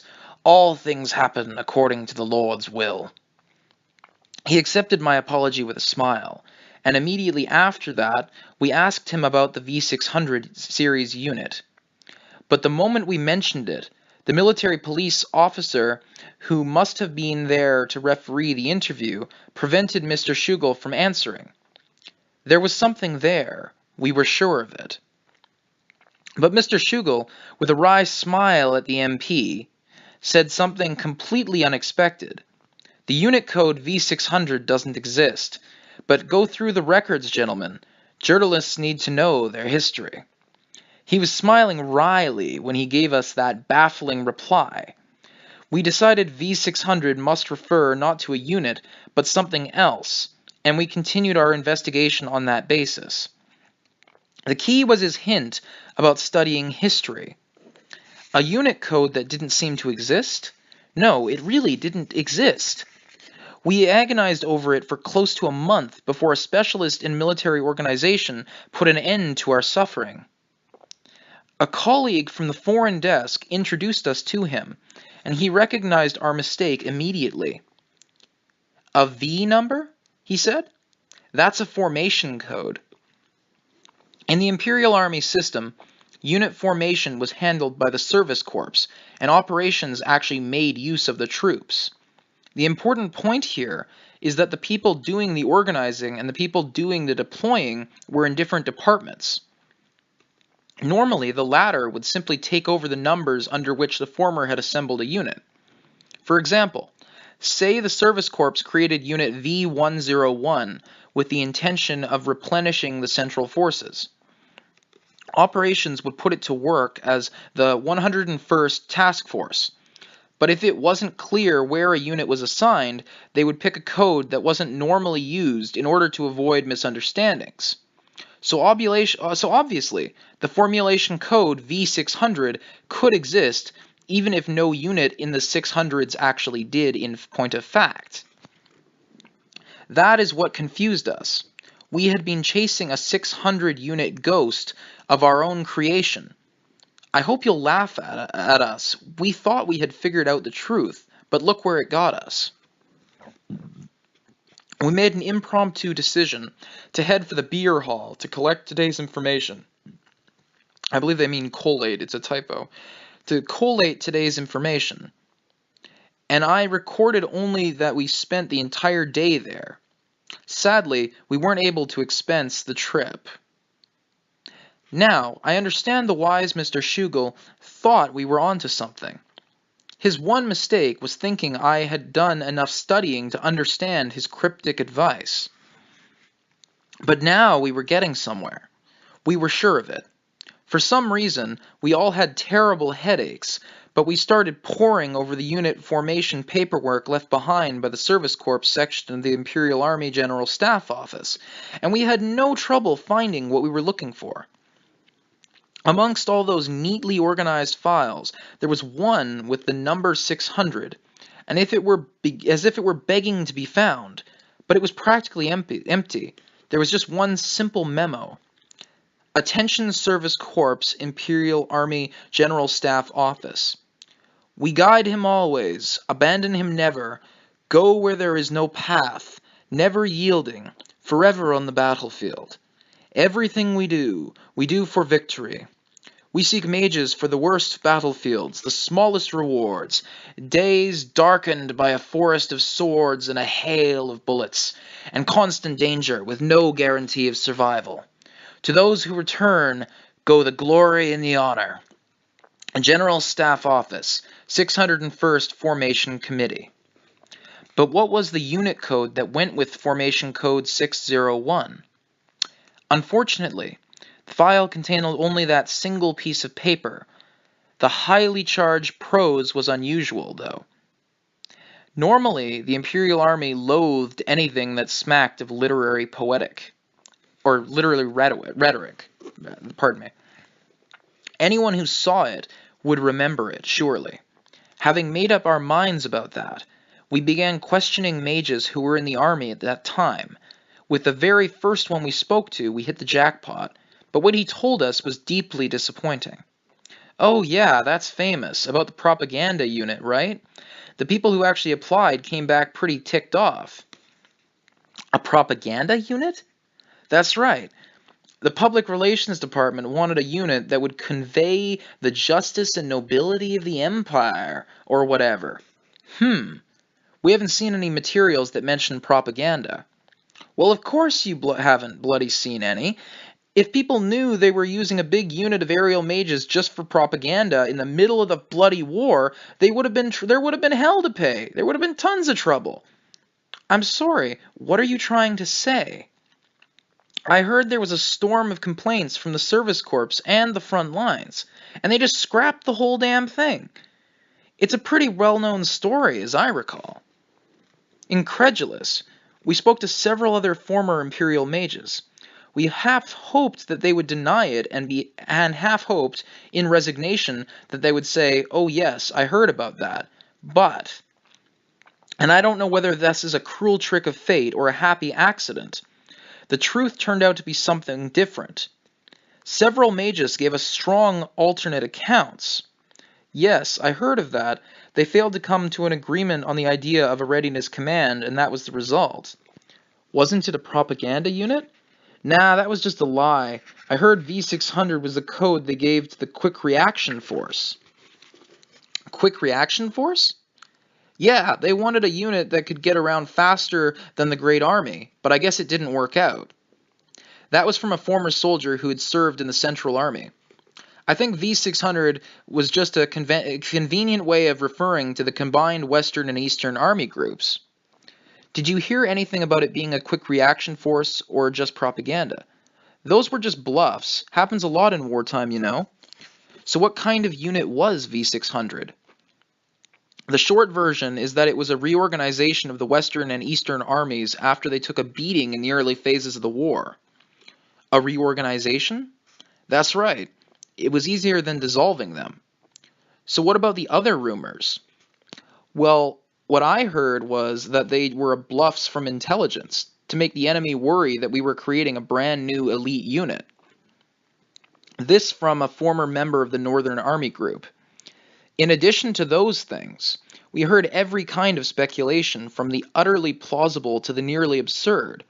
We joked with each other that we could compile an encyclopedia of battlefield rumors, but it left us unsure what to do next. The more we investigated, the more new factors bubbled up. I know they say that there's no single truth in any situation in life, but this was ridiculous. We were completely lost. What is correct? What is the objective truth? I decided to start with that question. We had heard a lot of different things, but something was bothering me. I tried doing a statistical analysis of the accounts we had amassed. Sometimes they agreed, and sometimes they contradicted one another. That meant there had to be some seed of truth in the rumors, but they took on a life of their own. Now it was possible we might never learn what had really happened. It felt like a microcosm of the war itself. Much had been said about the conflict, and everyone understands that it was an awful tragedy. But the truth of it, what really happened, remains unclear. V600 and the 11th goddess spurred our confusion, but could they also have been the very heart of the war? From Andrew, WTN Special Correspondent. And that's that flash forward to the 1960s. Now, one thing I want to point out here before I continue with the text. 11th Goddess is their reference for the 11 characters that have been censored out on all the documents, and whose name has 11 letters. Degger Ray Chaff. Everything that they say about this 11th Goddess, this 11-letter word that is a name, is Degrachaff. That's what's censored on all the documents. All of these things from the war, she had a direct hand in it, which is pretty freaking epic, to say the least. Anyway, continuing with the text. General Staff Headquarters, Formation Section. An office with a sign that reads General Staff Office, Service Corps, Formation Section, 601st Formation Committee, has been set up in a corner of the General Staff Office to deal with the creation of a new unit. And the office's primary occupant, Captain Tanya von Degrachaff, is confronted with the mysteries of the world, truly at her wit's end. The cause of this is the mountain of application forms that greeted her when she sat down in her made-to-order chair and looked at her desk. The huge volume might make some sense if she were recruiting fresh graduates. The general staff paid well, so if an open call went out for alumni, it says alums, it's an abbreviation of alumni, new alumni, even she would have considered applying. But that isn't what this is. Although she sometimes sensed that her feelings didn't quite match up with other people's, this came completely out of left field. Figuring that there must have been some mistake, she picks up the guidelines that were distributed to all the regional armies and goes over it word by word, but there are no errors anywhere. We guide him always, abandon him never, go where there is no path, never yielding, forever on the battlefield. Everything we do for victory.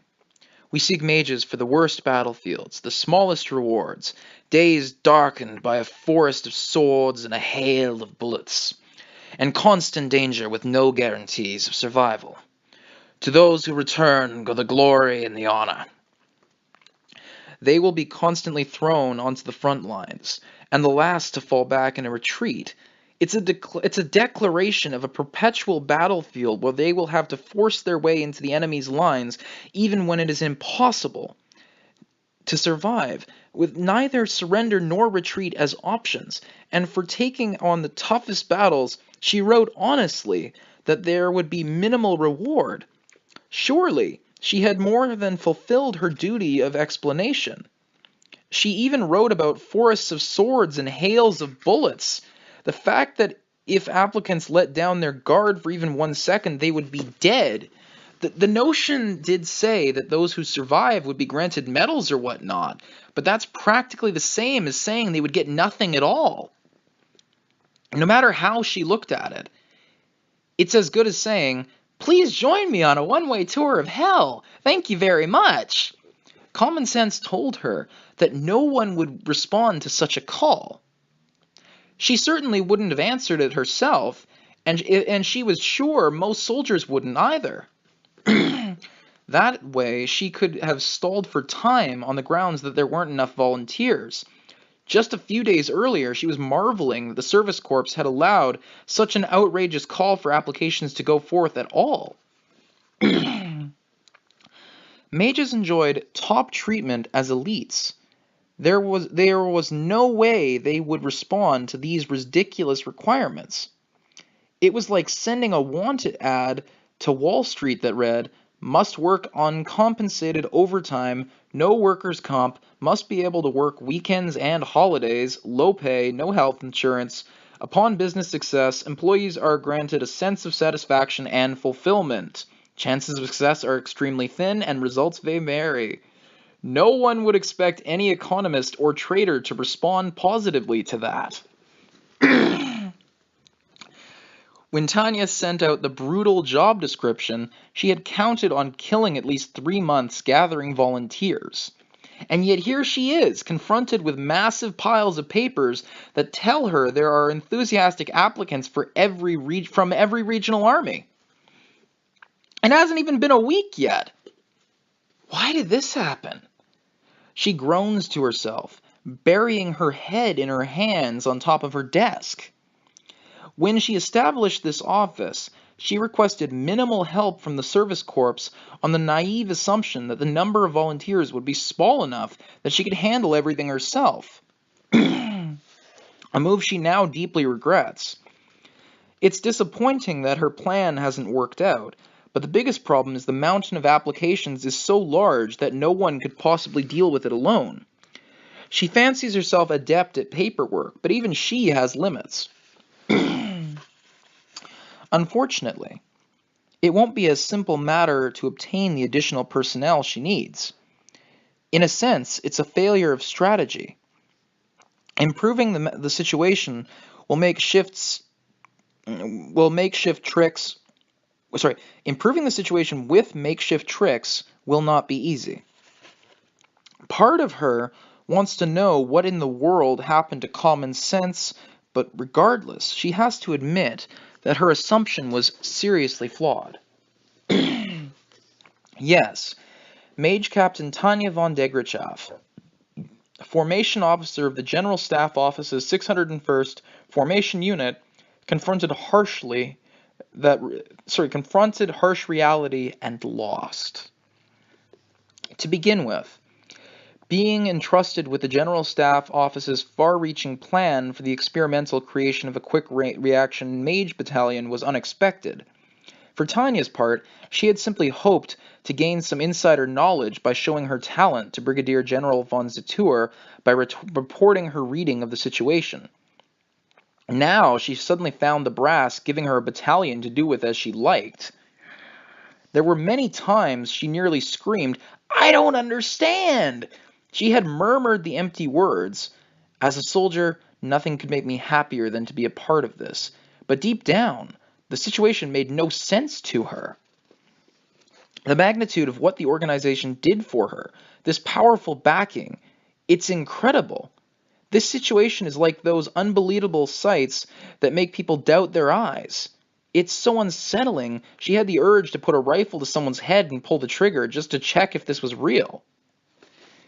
After all, even if her permission to ignore the army's hierarchy to form her unit is only a nominal, she has a practically free hand, and the unit she's forming is an augmented battalion of considerable size. To top it all off, she can set her own deadline for when it'll be ready.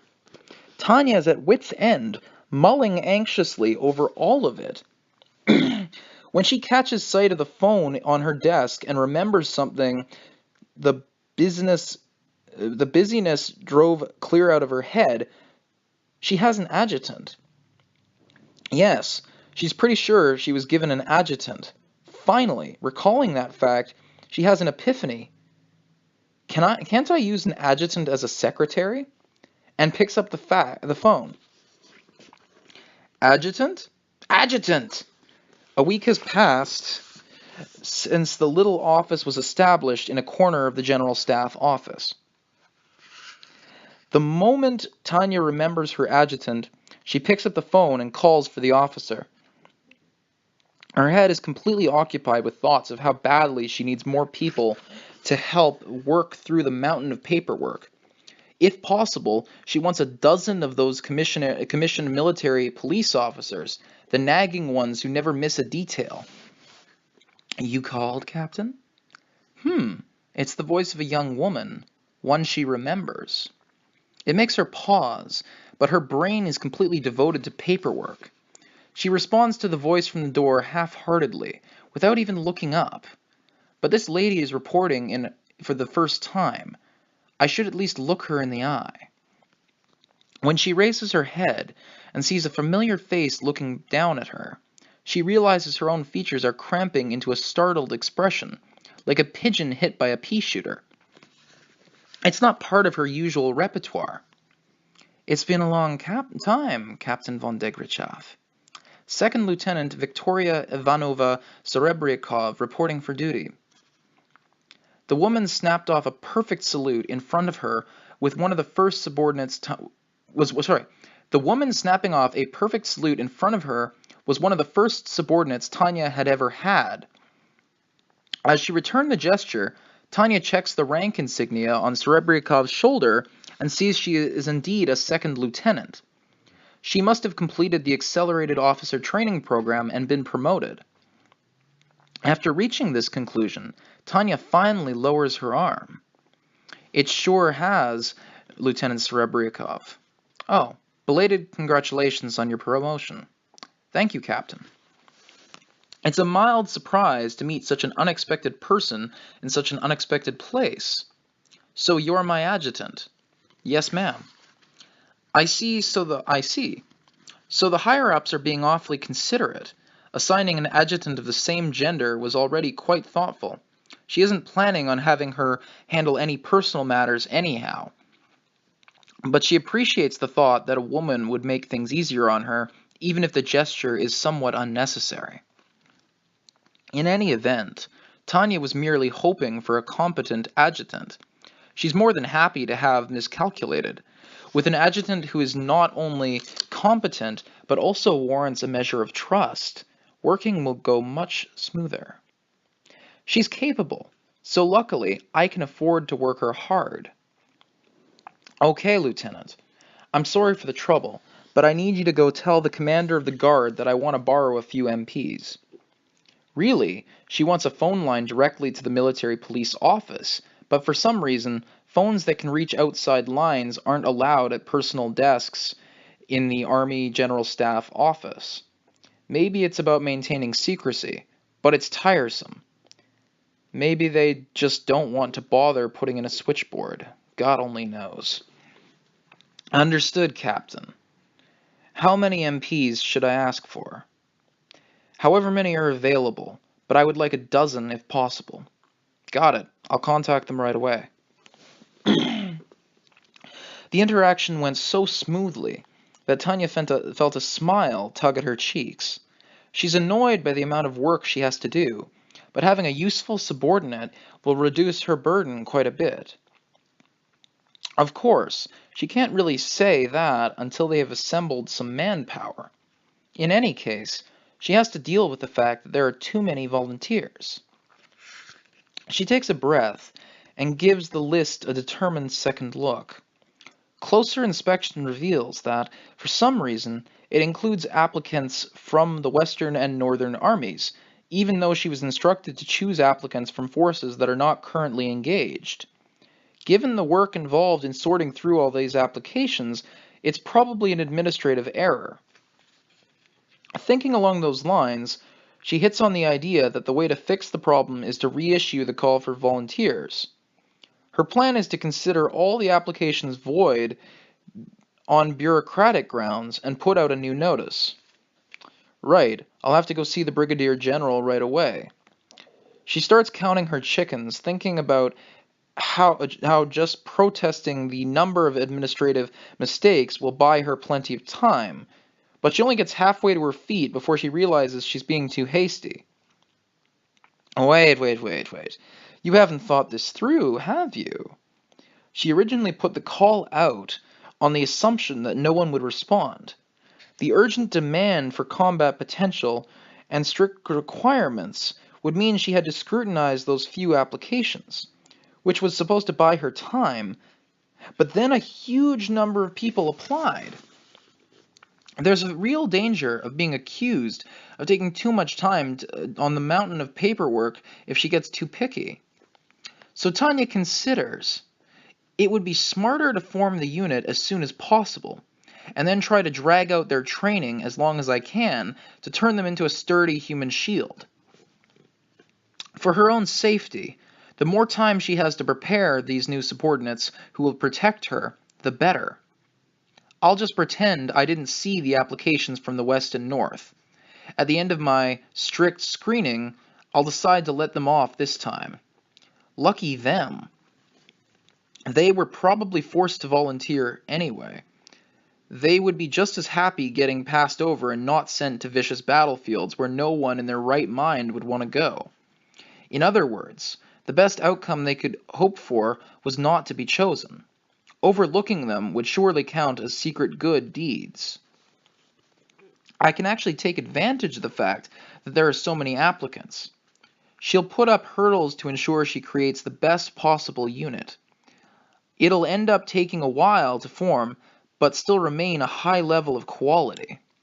If she's lucky, she can waste all sorts of time. At worst, she can expect those who survive the selection process to make reliable shields. This isn't half bad. Yes, having come this far, I should focus on damage control. I want to avoid making any stupid Concord-esque decisions. So that's a reference to the...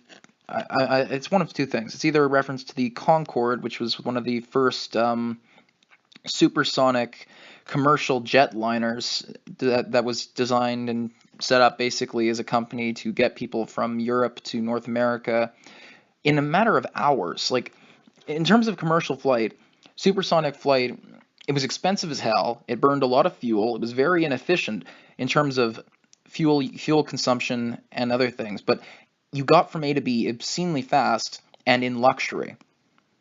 But the company went under after a number of accidents with their planes, none of which had to do with them being supersonic. It was mostly just maintenance issues, and they also had trouble keeping their business model afloat because it was just so bloody expensive to get from one point to the next. So effectively, what Tanya is saying here is she doesn't want to make any mistakes in her business strategy for survival in this context. Anyway, continuing. Damage control means reducing losses. In other words, not rocking the boat. If she can just do that, there will be no problems. I'll set the standards so high that they'll send even evil deities fleeing. That is the sort of idea that occurs to someone who is in a bit of a panic. At the time of desperation, one must choose to act rashly. Within reason, of course. Imperial Army General Staff, Affiliated Agency, Reception Room 7. First Lieutenant Aisha Schulberts, reporting for duty. First Lieutenant Crane Barhalm, reporting for duty. 2 young officers arrived at the capital.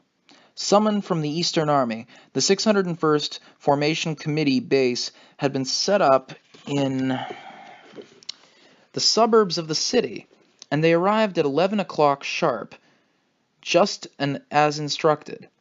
A new elite mage unit was being formed.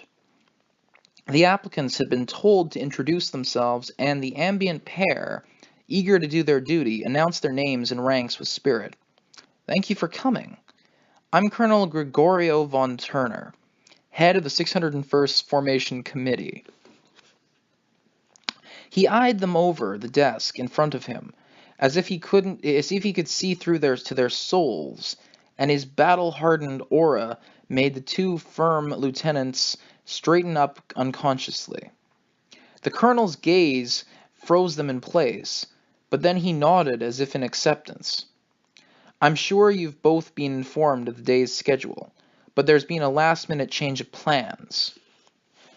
Even in the academy, changes in schedules and objectives were commonplace. No doubt they're looking for flexibility.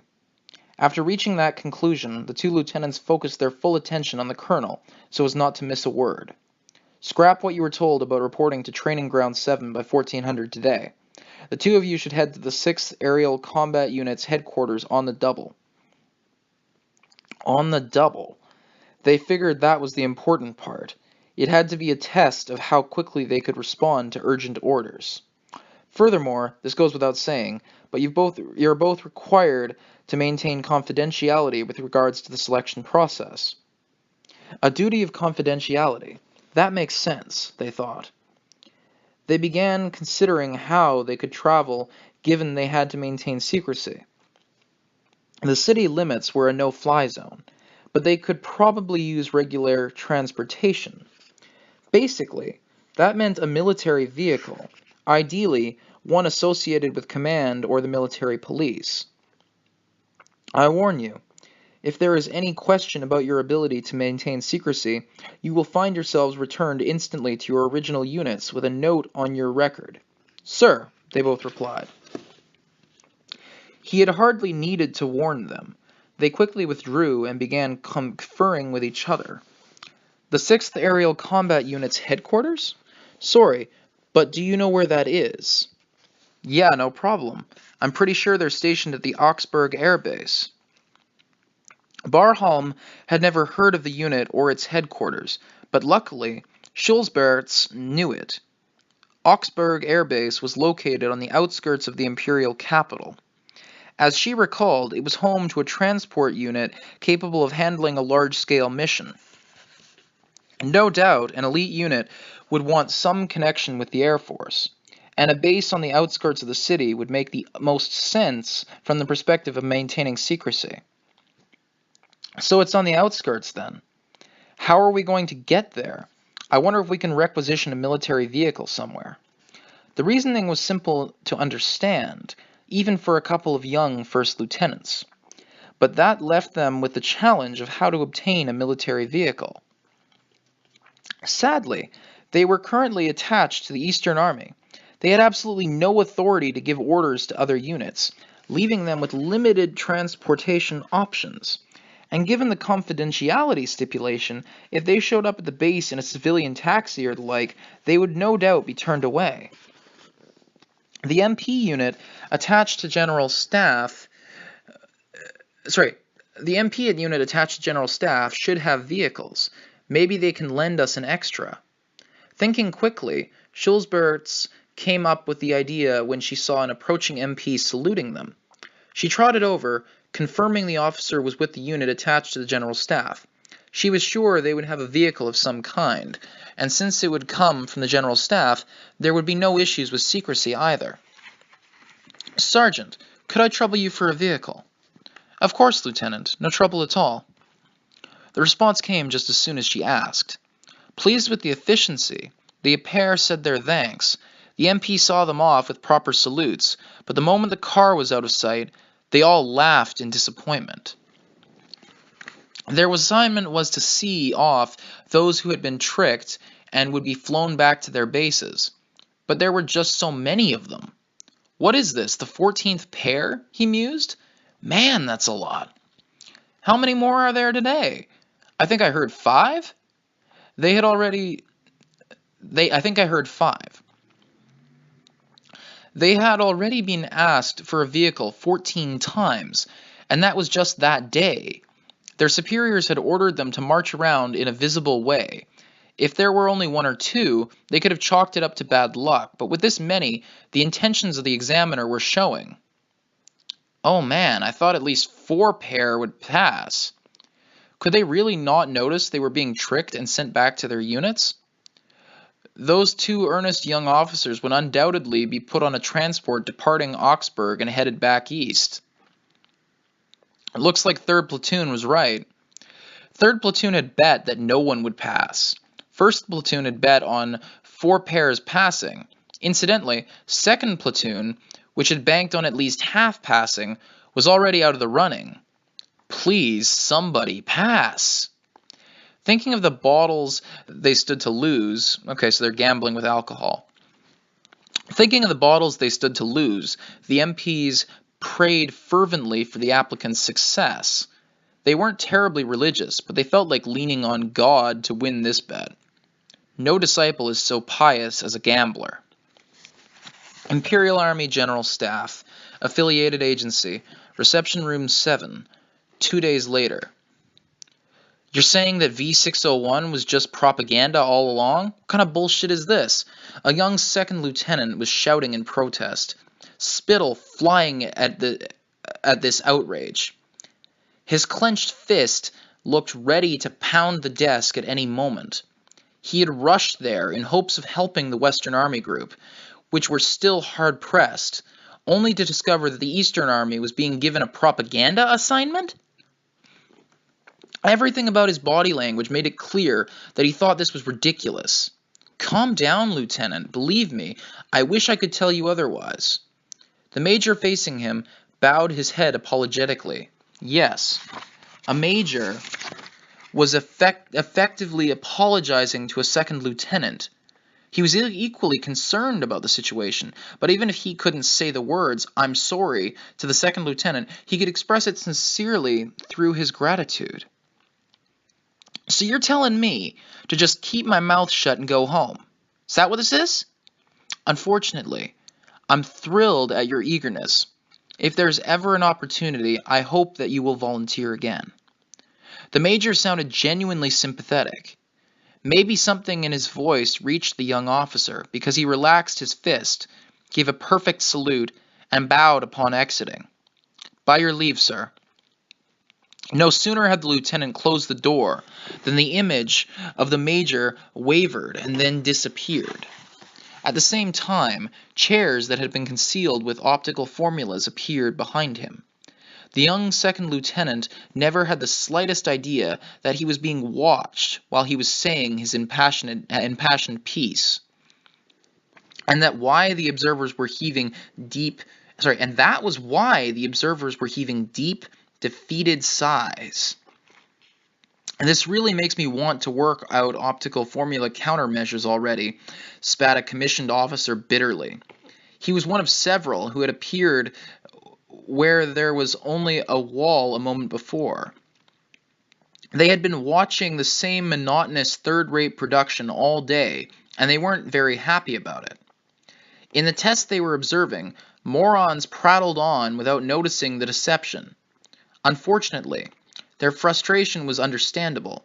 The whole thing hinged on a simple gimmick, the creation of a false three-dimensional image using optical types.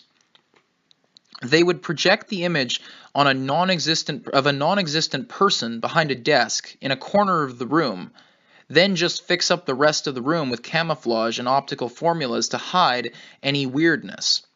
It was merely a matter of finagling the interior design to conceal the strange placement of the desk in the corner. Once that was done, it looked like the desk was in the center of the room, although it did make the room seem rather small.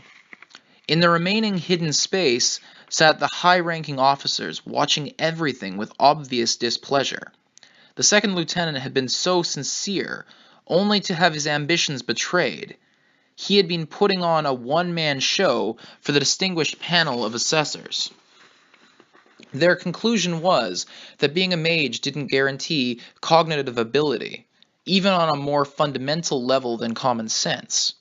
The lieutenant had provided a vivid demonstration of this shortcoming, and served as an apt example of the Eastern Army's lack of battle experience. That would be well and good if the subject of the test were the enemy army, but no general staff would be pleased to see how inept their own forces were. Right? Although you can hardly blame them for having tunnel vision. Captain von Degrachaff shrugged. The members of the Eastern Army had been openly angered by her annoyed look until just days before, but now their faces were pale. This was the test to select the members of her elite unit. The fact that almost no one from the East had managed to pass was whipping up a storm of anger. She said exactly what she thought. Incompetent, pitiful, lazy, arrogant, unprepared, mentally disabled, retarded, inattentive, no powers of observation, the worst kind of freeloaders. And her conclusion was, all mages of the Eastern Army group require re-education? No shit. This was no laughing matter, at least not according to the staffers who came in high dudgeon. Dudgeon? The fuck is that word? This was no laughing matter, at least not according to the staffers who came in high dudgeon from the Eastern Army to the General Staff Office. And yet what they found when they arrived was this pitiful spectacle.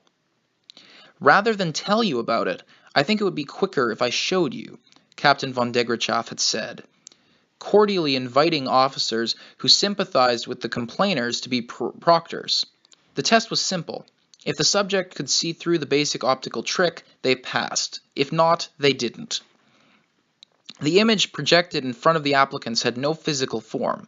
That could be concealed somewhat by placing it behind a desk, but after watching it all day, even the non-mages began to notice something was off. First and foremost, the 3D image was only pretending to move its mouth when it spoke. Its synthetic voice, created by Captain von Degrachaff herself, was spouting fictitious nonsense from the side. If one listened very closely, it was possible to tell that the sound wasn't coming from the front. Once the trick was revealed, it was irritatingly simple, but almost everyone was taken in by it. The majority of the applicants went to the Air Force Base as they were told and were shipped right back to their units. By all appearances, the Eastern Army was not likely to get off without an admonition. In fact, it was quite certain. The ranking officers from the regional field armies who had come to protest ended up bearing the brunt of the general staff members' critical glares. I see now. We came to investigate when you kept failing people, but now we understand. When Brigadier General von Zetour, deputy director of the Service Corps, turned to the men from the Eastern Army, his eyes were cold. "What the hell have you been doing over there?" they seemed to demand. Deception using optical formulas was hardly new. It was even listed in mage textbooks as being especially effective against the Republican Army's disciplined fire. Not only that, but since the Republican Army often used optical formulas on the battlefield, countering them was considered a basic part of every mage's skill set. The fact that the candidates in this test failed to demonstrate even this elementary ability said something about the level of their training. Didn't only about half the troops from Central figure it out, even though they've got combat experience? The problem is that almost none of the troops from the East could. As the brass whispered their criticisms, one member of the Eastern contingent felt compelled to defend his army and cautiously spoke up. "If you'll excuse me, might this not be a question of skill rather than experience?" His indirect question was whether the situation had been brought about by Captain von Degerchaff's extraordinary abilities. At the very least, the Eastern Army was aware that mages with the Silver Wings assault badge were a tiny minority. Hence, it is possible to wonder if the gulf was one of not combat experience but sheer innate prowess. It's a simple illusion created with an optical formula. Such formulas are frequently used as decoys on the battlefield. But Captain von Degerchaff's matter-of-fact answer said it all. This statement was coming from someone who had survived an entire company's fire discipline using an optical illusion. It carried an immense weight, and there was no changing the fact that nearly half the troops from Central who had previously seen action on the Western Front didn't get tricked by this simple measure. You just saw them getting manipulated like puppets by something that doesn't exist. A little bent light. Surely you understand why I don't want them in my unit. They're frickin' marionettes. So what are the overall results from the Eastern Army? 27 out of 29 pairs were tricked by the illusion and returned to their units. A nearby assistant read the report dispassionately, and even though they had spent all day watching this comedy of errors, the observers sighed. Staff from the Service Corps were already fretting about the fact that they might actually need to re-educate the regional armies. Serious doubts had arisen as to whether they could fight a war if the troops were so easily deceived. Even with the 5 pairs out of 10 from the Central Army that passed, that's still only enough for a company. A mere 12 people passed the initial screening, which was conducted in pairs. Even if she took every one of them, she would only have enough for a company, just 25% of her total goal in terms of raw manpower. At the moment, I'm hoping for better from the remaining 65 pairs in the Eastern and Southern armies. Her tone wasn't entirely pessimistic, but her eyes said she didn't expect much. Well, this pass ratio won't do. The verdict negated any optimism. It was as bad for those who heard it as for those who had said it. The commissioned officers from the Eastern Army slurped in resignation. None of them would have hoped that this unit would be branded inept, but reality was harsh. The mages of the Eastern Army Group could look forward to some cold treatment for the foreseeable future. Could you lower your admission standards? I would have to at least get people who could be useful after retraining. It would take time to assemble such a unit in that manner. The openly despairing officers from the service course suggested reevaluating the schedule. More than a few people were glaring at the Easterners, silently asking how in the hell they had been training their men. In any event, loosening the standards for admission would inevitably entail more time to set up the unit. The unit's training period, which was the trickiest part, would have to lengthen dramatically. Calm acceptance of the fact would have been unusual. Bringing veterans together was one thing. Training fresh, raw recruits from square one was something else entirely. If the disparity between the members' abilities was too great, it could hinder their operations. Everyone in a unit had to be brought to a uniform level. Everyone in the unit had to be brought to a uniform level of competency. In other words, even if they founded the unit on the company Captain von Degrachaff had picked out so far, molding it into a real fighting force would take time. How much time exactly? I need a month. Unironically, it was a word from Captain von Degrachaff that saved the Eastern Army personnel from their predicament.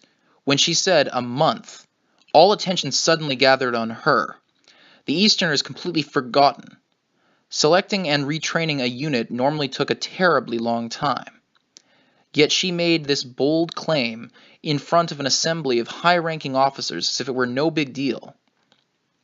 She was saying that given a month, she could whip even these useless bumblers into shape. If any other captain had said such a thing, people would think he was either a liar or an idiot. It took 2 full years to train new recruits, typically. No matter how experienced she was as a mage, it was madness to say this would take only a month. The words on the tip of everyone's tongue were, impossible, it can't be done, totally unrealistic. But the air around Captain von Degrachaff prevented anyone from giving voice to those thoughts. Just watch me, she seemed to say. If she hadn't already demonstrated the ability to back it up, the amount of self-confidence which she was showing would have been conceited. Each of the officers there found themselves completely overawed by a girl young enough to be their granddaughter. So powerful and authoritative was her presence that the issue of grilling the Eastern Army Group was temporarily shelved. Go right ahead, then. Re-educate them. And be a little rough if you have to. General von Zetour might have been the only person in the room to have anticipated this scenario. He smirked. A little rough. That was his way of saying she could do whatever she wanted as long as no one died. Sir, Captain von Degrachaff was wearing a smile much like that of her superior. It was a savage expression, like that of a vampire with its prey in its grasp, or of a cat toying with a mouse.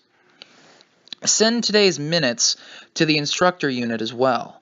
I want to have them retrain the Southern and Eastern armies. Minutes refers to the summary of the meeting and events that took place during the meeting. Anyway, continuing.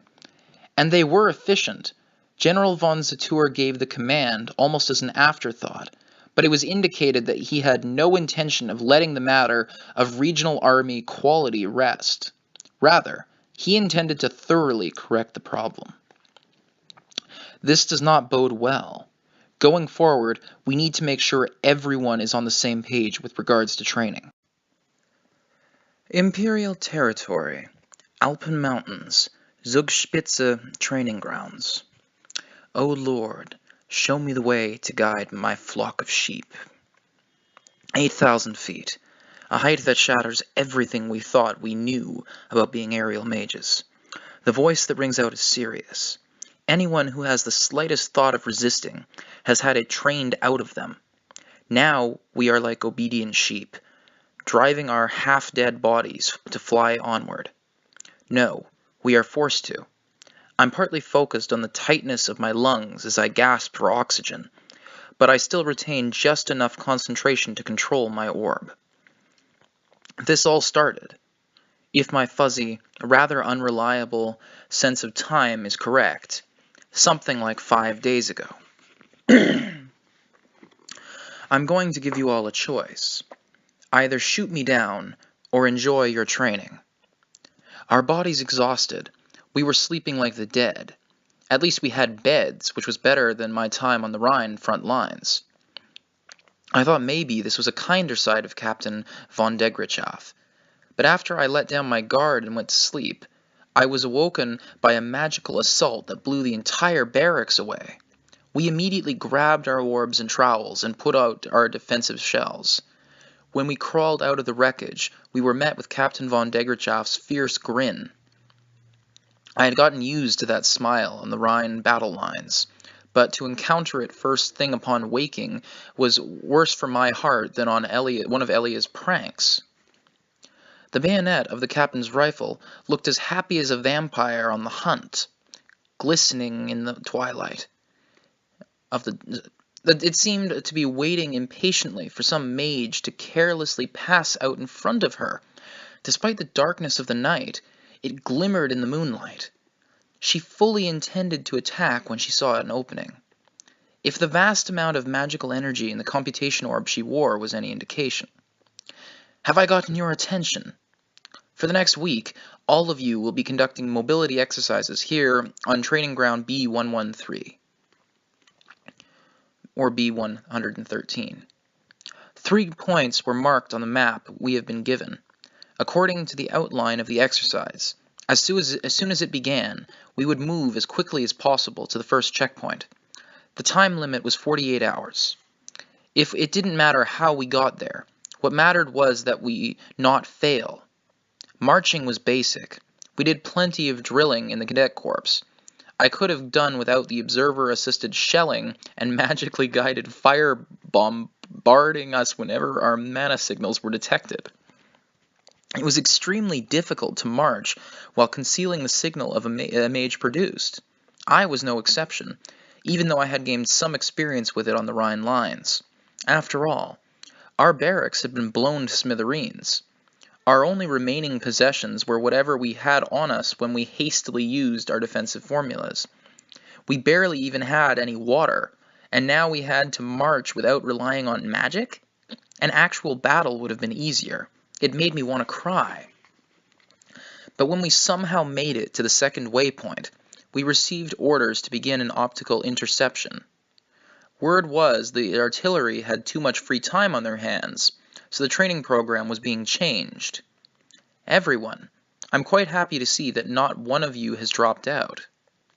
The moment we saw the captain, with a rare ear-to-ear smile, we all felt a mysterious chill run down our spines. I knew that smile meant something even worse was coming, and cursed God in spite of myself. "Nah, come on!" Her expression said something like, "You haven't had enough fun yet. I didn't realize you were such a tough bunch.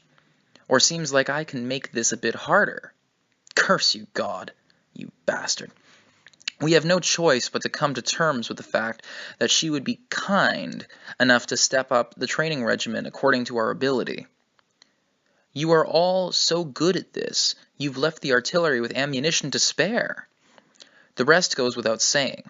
The captain, still grinning, hurled me and all her other subordinates into a pit of despair. You wouldn't want them to feel left out, now would you? I think you should play with the artillery. She immediately shot an infrared beam using a formula. A training round flew down the line of fire, straight for us, an attack from the artillery against our assembly point. It was an artillery barrage against a fixed position, an attack so simple it couldn't not hit. You are all so very capable. Even I'm proud of you. How could she say such things? Really quite splendid. Granted, this is training, but you've still done well evading the artillery's guided fire. As pleased as I am, it won't do for you to go without some anti-artillery training, now will it? Training means being ready for anything. So as part of this joint exercise between you and the guns, you are going to defend this foothold as practice. This is a defensive battle. You have 15 minutes to prepare your position. Oh, don't look so worried. They don't have too many training rounds. I assume they'll run out after firing for about 36 hours. She was as terrifying as she was adorable. Her tone was so sunny, it sounded like she was anticipating picnic plans. An instant later, I was rushing to prepare an entrenchment, practically crying. I never dreamed there might be a day a trowel would seem so important to me. All right, everyone. If you don't want to die, intercept. Additionally, if you wander off the route, I will personally conduct a magic bombardment against you. That was when I started to think I really was going to die. Looking back on it now, It couldn't have surprised me to find that there were reduced load rounds to wake us up mixed in with the training shells. This was Captain von Degrachaff, after all. She was true to her word. If you don't want to die, was no idle threat. Sorry, pardon me. If you don't want to die, was no idle threat. She meant every word. The artillery opened fire. I thought I was ready, but part of me couldn't help wondering how I had gotten there. O Lord, protect thy servants. Show us thy glory and power. Except from the captain, who had deployed an almost divinely powerful defensive shell, everyone was tripping over themselves to repel the incoming rounds. Judging by the distance, we had several minutes to intercept them. We had to observe carefully to find the shells on trajectories we could shoot down, and then knock them out of the sky. Easy enough to say, but horribly draining to do. I think there were 72 trainees in total. That was 2 battalions worth, but when it came to making observations and setting up a dense shield, we weren't very good at dealing with artillery, and anything we let through would mean immediate, major losses. The pounding was so relentless it seemed like every battery in the area had been mobilized. If we hadn't realized we needed to pick out the live rounds mixed in with the training ones, we really would all have been killed. The shelling continued intermittently throughout the night, driving us to despair with our exhaustion and limited vision. The worst thing was that even if you did your own job, if your teammate failed to do theirs, you could be blown away along with them. And yet, if you focused only on strengthening your own defenses, someone else could get killed. All we could do was trust our teammates, and those who failed were mercilessly culled. We'd been thrown into an extreme situation that was just like the front lines. In the end, we barely slept at all. When the 36 hours were finally up, the captain pointed to the radio, looking apologetic. The army says they still have more ammo. The next moment, we heard the familiar sound of something flying through the air towards us. It was very simple. The artillery had begun another salvo, but it came in a moment when we had relaxed slightly. We'd been hanging on by the skin of our teeth, and now we were shaken. My instincts screamed self-preservation, but the price was too high to pay. We saw once again how happily the captain did what she said she would do. In the end, the barrage didn't last very long, but by that point, the number of candidates had dropped to 60. We set off for the 3rd location on the map. The teams were relatively straightforward. Just go. The terms were relatively straightforward. Just go. There were no conditions besides the time limit. In other words, we had as good as no information at all. We were flying blind. Move carefully. With only that advice to go on, I imagined the worst. On the lookout because who knew what might happen, we marched on, trembling in fear, despite of ourselves. Once in a while, an armed bomber company would fly a search overhead, but all we had to do was stay out of sight. For some reason, we spotted military Dobermans roaming around, but we just had to avoid them too. Of course, everything was avoidable. Dobermans are a type of dog. They have a fairly strong snout, and they're used generally for tracking, whether it be game and hunting aspects or live human prey in the case of escaped convicts or enemy soldiers. Anyway, continuing. Her warning left us paranoid. There had to be something. But as if to mock us, we never encountered any malicious traps. It really was just a standard march. Of course, the time limit was enough to make us wonder if a bunch of exhausted mages could make it, even at full tilt. When we reached the 3rd waypoint, utterly spent, Captain von Degrachaff was there waiting for us with a grin on her face. It was time for resistance to interrogation training. And then, after we had survived her interrogation, we were thrown into the Alpine Mountains. It was a nightmare I wish I could forget. I was crying out in a voice no young woman should ever have to make, convinced that I was going to die, while the captain marched beside me unfazed. Was she an agent of the devil or of God? It had to be one or the other, surely. Ah, I can't believe I have an ally more horrible than the enemy. She's not even human, it seems. I'd bet my life on it. Me and a few others saw it once. During training, one of our teammates dropped like he was dead. The captain gave him a good kick, and before he knew it, he was back on his feet. I have been staring into the abyss of death myself, as of late. But I saw something else, splat on the ground with a broken leg. After an avalanche in the Alpine Mountains at 7,200 feet, that's 7,200 feet, I'm sure no one would believe me if I told them, but I saw it. You amateur, how does it feel to be a moron who slows down her team because she can't even dodge a fucking avalanche? The captain heaped abuse on me, but I know I saw it. She charged straight into the avalanche in order to save me. Even after my friends told me that she tossed my busted body aside like a used rag, I believe. She is definitely a good commander, even if I'm not sure about her as a human being. Of course, we all laugh and badmouth her behind her back, but that's common sense. I think we'd all gone crazy. Personally, the captain's madness is contagious. But God gave me a revelation that we would save the empire. Be a leader among the apostles who will protect this holy nation. What an absolutely insane world. If the captain is an apostle of God, then only the devil can possibly exist. No. We can sense that the mythical gods are beings who have their own circumstances. Doctrine is for the gods. It's not like the God exists for our sake. Even so, we don't know everything.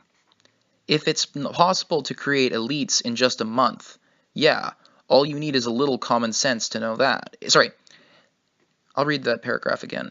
What an absolutely insane world.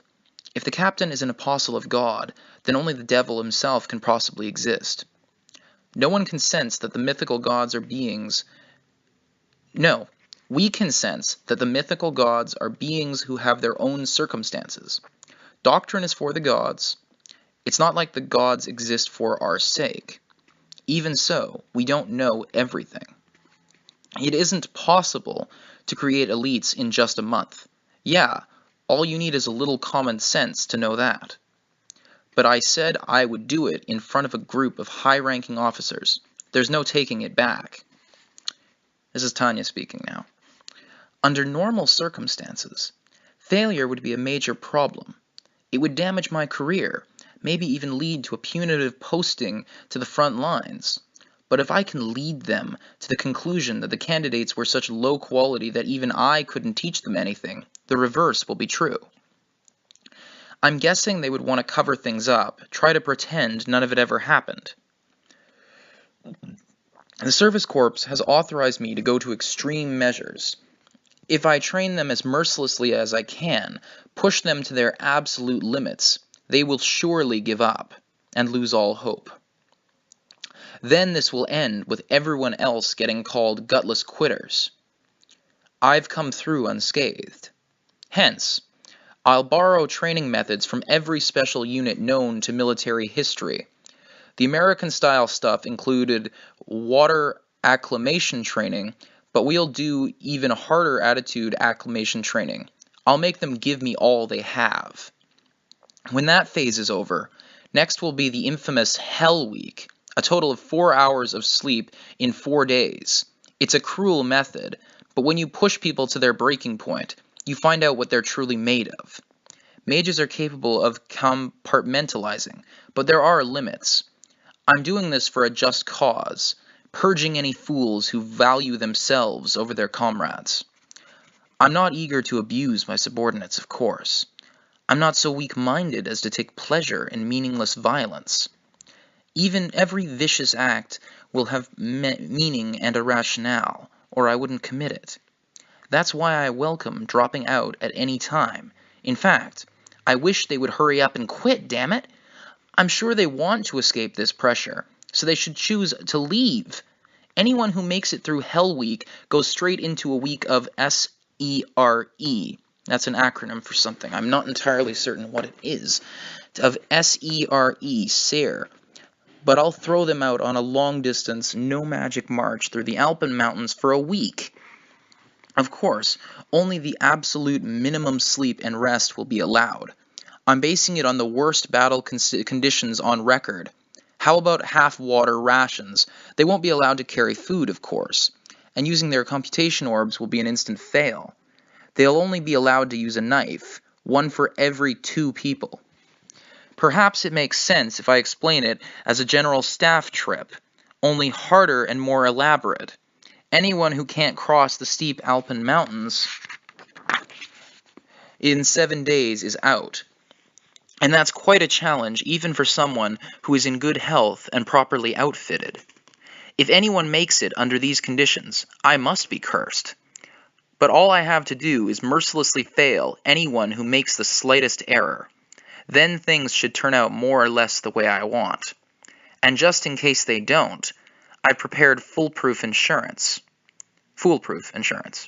Let me be clear. I don't want to have to resort to this. It's not my intention. There is simply just no other way that is quite so certain to succeed. So yes, I overcame my anguish and put this insurance in place. I've made the new mass production prototype developed by the mad scientist at Elenium Arms standard issue equipment. Yes, that's Walking Disaster, Chief Engineer Adelheid von Schugel. It's an early mass production version of the Elenium Arms Type 97 assault computation orb he's been working on. I am confident that we can expect accountability problems from that infuriating man. Yes, there was a time I thought all that. So why then? Is life just cursed? Or are the possibilities for humanity just endless? Maybe it's important to have faith. But please remember, we must completely divest ourselves of wishful thinking. An experimental approach is always instructive. Please remember, many of your failures are your own fault, and often, by the time you realize it, it is too late to turn back. Suddenly, I find myself standing on a raised platform. Maybe I'm half asleep, because just as I'm thinking maybe I should curse my own morning-hating body and its unexpectedly low blood pressure, another irresistible wave of sleepiness assaults Tanya. But then, her ears catch snatches of what her mouth is saying. As of today, you graduate from being worthless maggots. From this day forward, you are Imperial mages. Wherever you go, from now until the moment you bite the dust, you will be bound as fellow soldiers. The members of the army are both your brothers and your brothers in arms. Next, you'll be heading to the battlefield. Some of you shall never return. But remember this, every Imperial soldier dies. We exist to die, but the Empire reigns eternal, and that means you, too, are eternal. And so the Empire expects you to put up a never-ending fight. Why do I have to say all this? I don't remember saying any of that stuff, but something remains in my memory as if I did. Before and after that is fuzzy. Unfortunately, Tanya has to admit that she has lost part of her memory, perhaps because she activated the Elenium Type 95 during training. That is exactly why she hates it. Okay, one quick little editor's note about that speech. The entire thing was ripped off from an American movie, I think it was called Platoon, where literally you have a drill sergeant who gives that exact speech in English, only some of the wording is a little different because it's a U.S. Marine Corps film, not a alternate history Germany World War I film. But she's playing the same role, and she literally basically ripped off that speech from that movie, and I'd highly recommend you watch it. It's a damn good movie. Anyway, and actually there's some YouTube videos up as well that show the direct comparison, like word for word, they've taken the audio and synced it to the scene of Tanya in the anime. Literally the same speech. Anyway, continuing with the text. Captain Tanya von Degrichow, who isn't getting any taller, even though she should be growing, and has trouble with equipment sizes, can't avoid feeling conscious of her height issue, especially when she is surrounded by battle-hardened women mages, rare as they are, with great bodies. Good grief. I may be a knowledge worker, but my white-collar job required a certain amount of physical strength. I do pay attention to my diet, knowing that healthy work begins with a wholesome lifestyle, but nothing seems to come of it. Well, not that I would expect to get any taller eating nothing but K-Broad all day.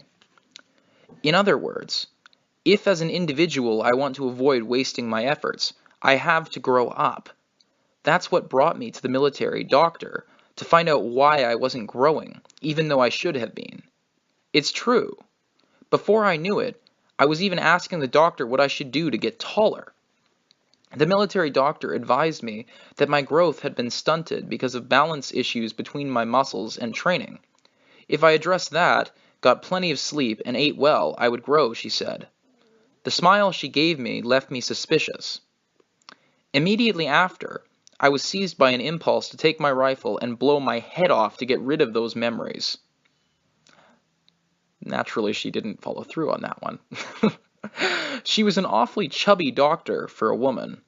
May disaster befall the general's staff, who choose the worst times to be considerate. Was this woman showing me of all people, sympathy as a fellow woman? Irritatingly, all of this started when I was accused of resisting the form of oppression known as faith because I was a man. I didn't think it was possible, but was I brainwashed to want to mature as a woman? No, it's very dangerous to come to conclusions based solely on circumstantial evidence. It's true that I suffered much unpleasantness because of the Elenium Type 95, but I'm fairly sure the thought control is limited to when it is active. Looking at my records, I can't verify any ongoing manipulation of my thinking, but I do have to sense that something very unpleasant is developing. Devils!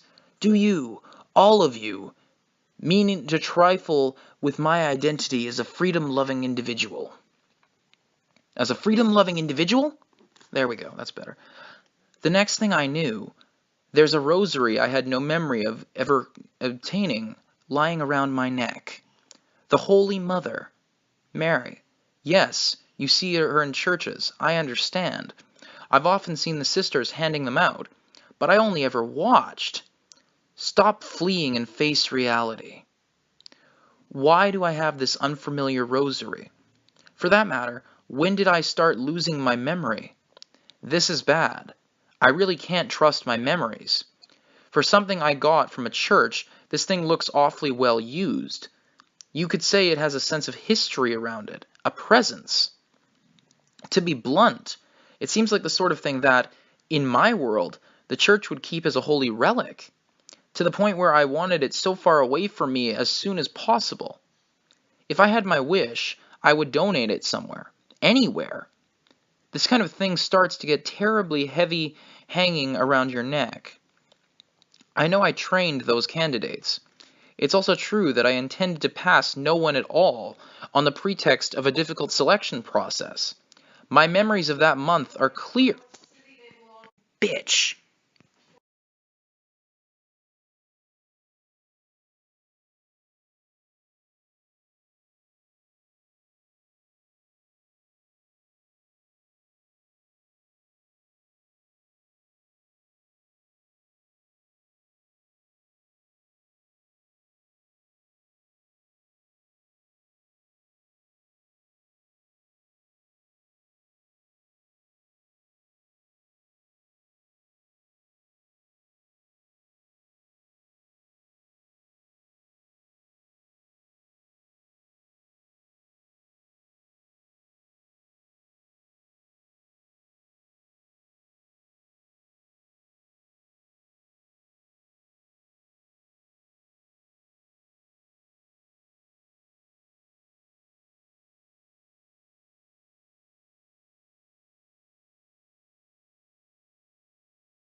My memories of that month are clear, but something is very wrong. Maybe my mistake was unconsciously activating it at 8,000 feet. Yes, my critical error was activating the Elenium Type 95 to go higher. Maybe I should consider the possibility that spiritual corruption can build up. Rather than just manipulating my mouth for a short time, maybe it accumulates in the body like lead or radiation will. Get tested for spiritual corruption? But on what grounds? The military facility that performs our physicals is researching the effects of magic technology on thought. If I can trust them, they announced at a meeting of the Society for RTI Technology that they could tell if someone was having their thoughts influenced. Maybe I should get tested now while I can still make sane judgments. But the problem is finding a reason. If I'm seen as a commander with mental problems, it will threaten not only my future career, but also my entire life. Women administrators are not uncommon, but in the empire where gender equality still has a ways to go, their qualifications are always questioned. Any sort of apparent problem would not be good for someone who wants to do white-collar work. My fretful agonizing is interrupted by a differential knock at the door. It's Visha, who started to get used to being an adjutant, and from the look on her face, I smell trouble. I immediately abandon my less urgent thoughts and switch gears to focus on work. Captain, a message from the General Staff Office. Thank you. Do they need a response in a hurry?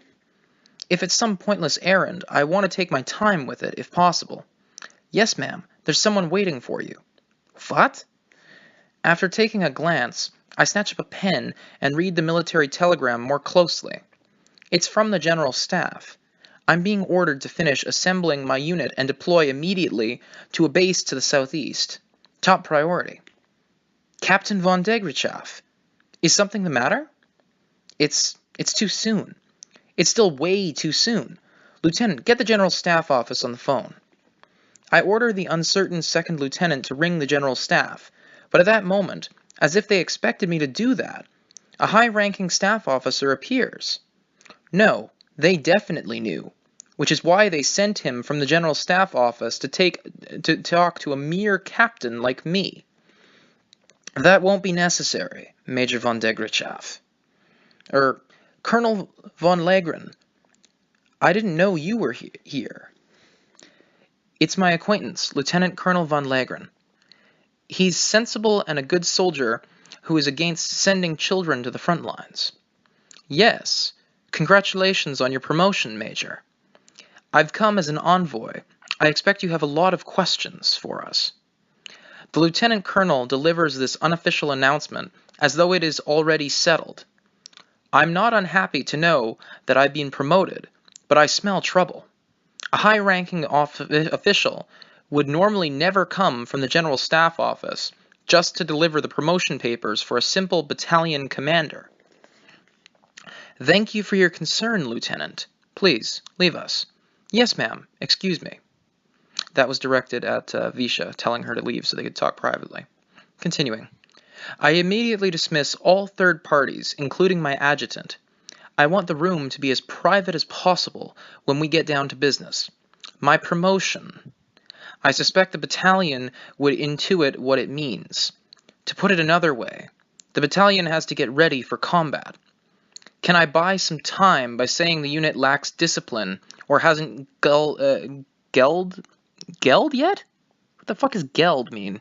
Gelled. Spelt wrong. Fucking typos. That the unit lacks discipline or hasn't gelled yet. Or isn't meshing well, that they're not working cooperatively. Okay, Colonel, what's going on here? After I completed initial formation of the unit at Central, the plan was deployment to a base in the southeast. I know that depending on the state of the war, there's a non-zero possibility of going north or west, but these orders are to immediately move to the southeast. Standard operating procedure is to give at least 6 months for the creation of a unit. It is altogether unclear to me why they should think my unit would be ready so much sooner. You've got your 48 people. the brass considers the unit formed. Yes, it's quote-unquote formed, but it isn't a unit yet, strictly speaking. Amateurs often fail to realize that finalizing the members and becoming a unit aren't the same thing. To make an effective fighting force, you must take a certain amount of time to establish a chain of command and ensure everyone can work together effectively. Otherwise, it is only a unit in numerical terms.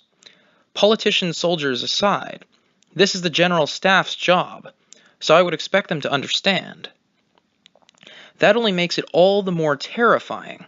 I have to wonder what would make them feel they have to force this when they understand how unrealistic it is. Troops, equipment, no problem. The General Staff is very pleased with how efficient you've been. Very funny, Colonel. We're practically a training battalion. We're still working on unit solidarity, practical training, and basic consensus among commanders. So you're saying your unit has some operational limitations? Of course. I'd need at least half a year to bring them together. It's a given. But turning an organization into an organism takes time. Getting everyone to know one another and building the requisite relationships demands at least 6 months. Even if that weren't a concern, these troops absolutely need remedial combat training. You completed initial training in just a month. The higher-ups think they can put your unit on the front lines tomorrow. Tomorrow? May I inquire if they're out of their damn minds? A unit that has been formed and a unit that can fight are two completely different things. Two fully manned units may look identical on paper, but one may be fresh out of basic while the other has combat experience and all the supplies and rest they need. The difference between them would be enormous. To create a well-trained, coherent organization, time is essential. Even if training proceeds quickly after formation, it takes time to get troops disciplined. Everyone knows that. So we can't send them into battle the minute they're assembled? You know, the higher-ups only think they can do this because you're commanding. That's no answer. It doesn't even make sense. They're more than welcome to send me into battle alone. I can say that because I know they won't. I can say that because I know they won't. What? Hold on. That's no answer. It doesn't even make sense. They are more than welcome to send me into battle alone. I can say that because I know they won't do it. It's unthinkable to reassign a commander in the middle of creating a unit, so I don't hesitate to come on strong. If they want the battalion to display its power in battle, that's a different matter, as I believe they well know. It is absolutely ridiculous for them to treat what amounts to a bunch of fresh graduates like they can be instantly combat ready. It's as if they are admitting that not only can we not spare the time to train the unit, but that there are no usable veterans. In other words, the disease has been revealed as terminal. Major, the Imperial Army is under a lot of pressure. So you're going to throw an unprepared mage battalion into combat. Most of the great army's mages were drawn off to the west, so the north is in a precarious position. Currently, most of our mages are deployed to the west, precisely because a large number of the great army's mages were transferred there. Still, more than a few remained in the other regional forces. The Entente Alliance is in its death throes anyway. The Northern Army Group can easily handle it alone. Which is precisely why I want to know what's so urgent in the southeast. Far from the front lines, accelerating our timetable just to stick us in the back seems as foolish as ruining a bottle of wine that would increase in value with age, or failing to properly store cheese. That's why I don't understand, sir. Why the southeast? If they said the north needed reinforcements, I would understand it was because they were short-handed. Things would be crystal clear. But now they are saying they're short-handed, yet they're sending us in the opposite direction of the fighting. It doesn't make much sense to me. It's what the General Staff has decided. Dare I ask why? There are military secrets involved. Work on your combat ability in the southeast until you receive further orders. so he's not going to explain the politics behind the decision. In that case, all I can do is guess, but it's probably a waste of time. I can only bear in mind the bottom line, which is that a unit under the direct control of the General Staff has to be sent to the southeast for some reason. If it's combat capability you want, sir, I suggest you use a fully trained unit.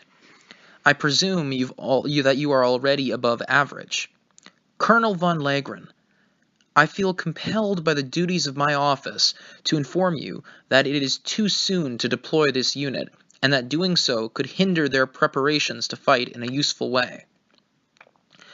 My remark is also an attempt to probe. Any battalion commander worth their salt will naturally complain about being deprived of the necessary time to get their units ready. Your warning is duly noted, but don't expect this decision to be overturned. What I get back from him is a bureaucratic response. If the hard edge in his voice speaks to the higher-ups' resolve, it unquestionably indicates that the decision is set in stone. Understood, sir. So I stand down. But they could have handled this with some paperwork or written orders. Why go so far as to send someone? I can't shake the question. I find the answer in a murmur from Colonel von Legren, also to himself, as he starts to pack up his belongings now that his work as an envoy is apparently done. Oh, take this as a word of advice from someone who has lived a little bit longer than you.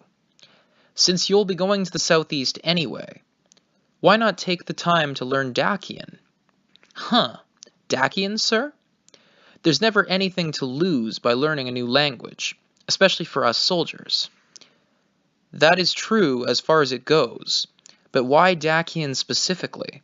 There are two possibilities. Dacia is becoming either an ally or an enemy.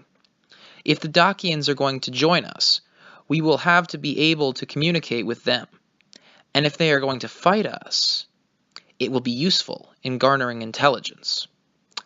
If I can find the time, I will try to pick it up. Thank you for the advice, sir. Not at all. Congratulations once again on your promotion, Battalion Commander von Degrichaff.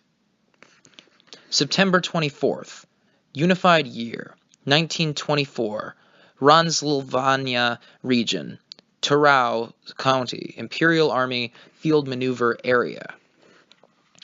Only a few days after the battalion is ordered to their new base, they undergo the inspection that will conclude the initial selection phase. Due to the tense war situation, the deployment plan was bulldozed through, which pushed the inspection up. The high-ranking General Staff officers are concerned about unit discipline because of how hastily the members were thrown together. But their expectations are betrayed in the best possible way. That day, a sight they never could have imagined leaves them gaping in amazement. "You numbskulls! Get your asses in gear and go higher! It's only 8,000 feet, damn it! You wimps! Can't you hear me?" For some time now, an even, emotionless voice has been coming over the... Oh, shit, I was supposed to say that in an emotionless manner. Okay, let's try that again. "You numbskulls, get your asses in gear and go higher. It's only 8,000 feet. You wimps, can't you hear me?" For some time now, an even, emotionless voice has been coming over the radio. It's hard to believe, but it's the voice of a child, a little girl. The glow of her mana blinks ominously, showing her willingness to mercilessly shoot down anyone who dared to fly lower. You can't? Fine. Then die. Die right this minute. If you die, the resources we're wasting on you can go to your fellow soldiers. If anyone dared to complain, they would be the target of a serious barrage formula. Anyone who lowered their altitude would without either blacking out or using up their mana first, would surely be shot out of the sky. It's an absurd pronouncement, and the mages don't expect her to follow through, but they soon learn that seeing is believing. Okay, be a sport and either die or go higher. Today is another day that defies precedent. The Republican Army mages can reach 8,000, so we should aim for 10. So murmurs Major von Degrichath, before ordering her unit to immediately ascend at full speed while the inspectors look on. Normally, trying to fight anywhere over 6,000 feet is considered suicidal, but she nonchalantly orders her unit up to 8,000. It seems crazy, but she was serious when she said she would turn this band of inept soldiers into elites in just 1 month. She wasn't exaggerating. She did it. She whipped them till they bled, but they were truly elites. What do you think, Colonel von Legren? When Lieutenant Colonel von Legren had expressed his desire to inspect the 601st Formation Unit, Major von Degrichath had agreed quite readily, as if to say it was no problem at all. And indeed, there are no problems. At least, no one has died in training thus far. And the mage battalion they see before them is, as promised, quite powerful. It's superb. Truly, superb is all there was to say. Taking the troops to their absolute limits was a stroke of genius. She kept them hovering between life and death, squeezing every last drop of ability out of them. The inspectors heard that her program involved dramatically increasing soldiers' capabilities via what amounted to fear of imminent death. And it certainly made sense that spending an entire month hounded by a simulated terror of the great beyond would lead to a jump in ability. Though you couldn't help feeling bad for the tormented soldiers. How can they go above 8,000 feet without suffering from oxygen deprivation?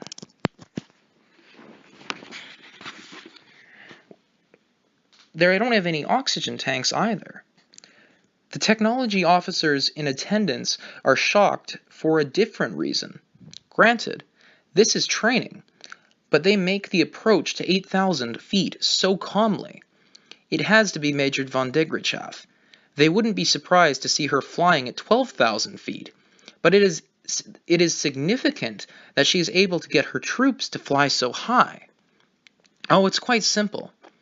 This confident answer comes from the military police officer who's their guide.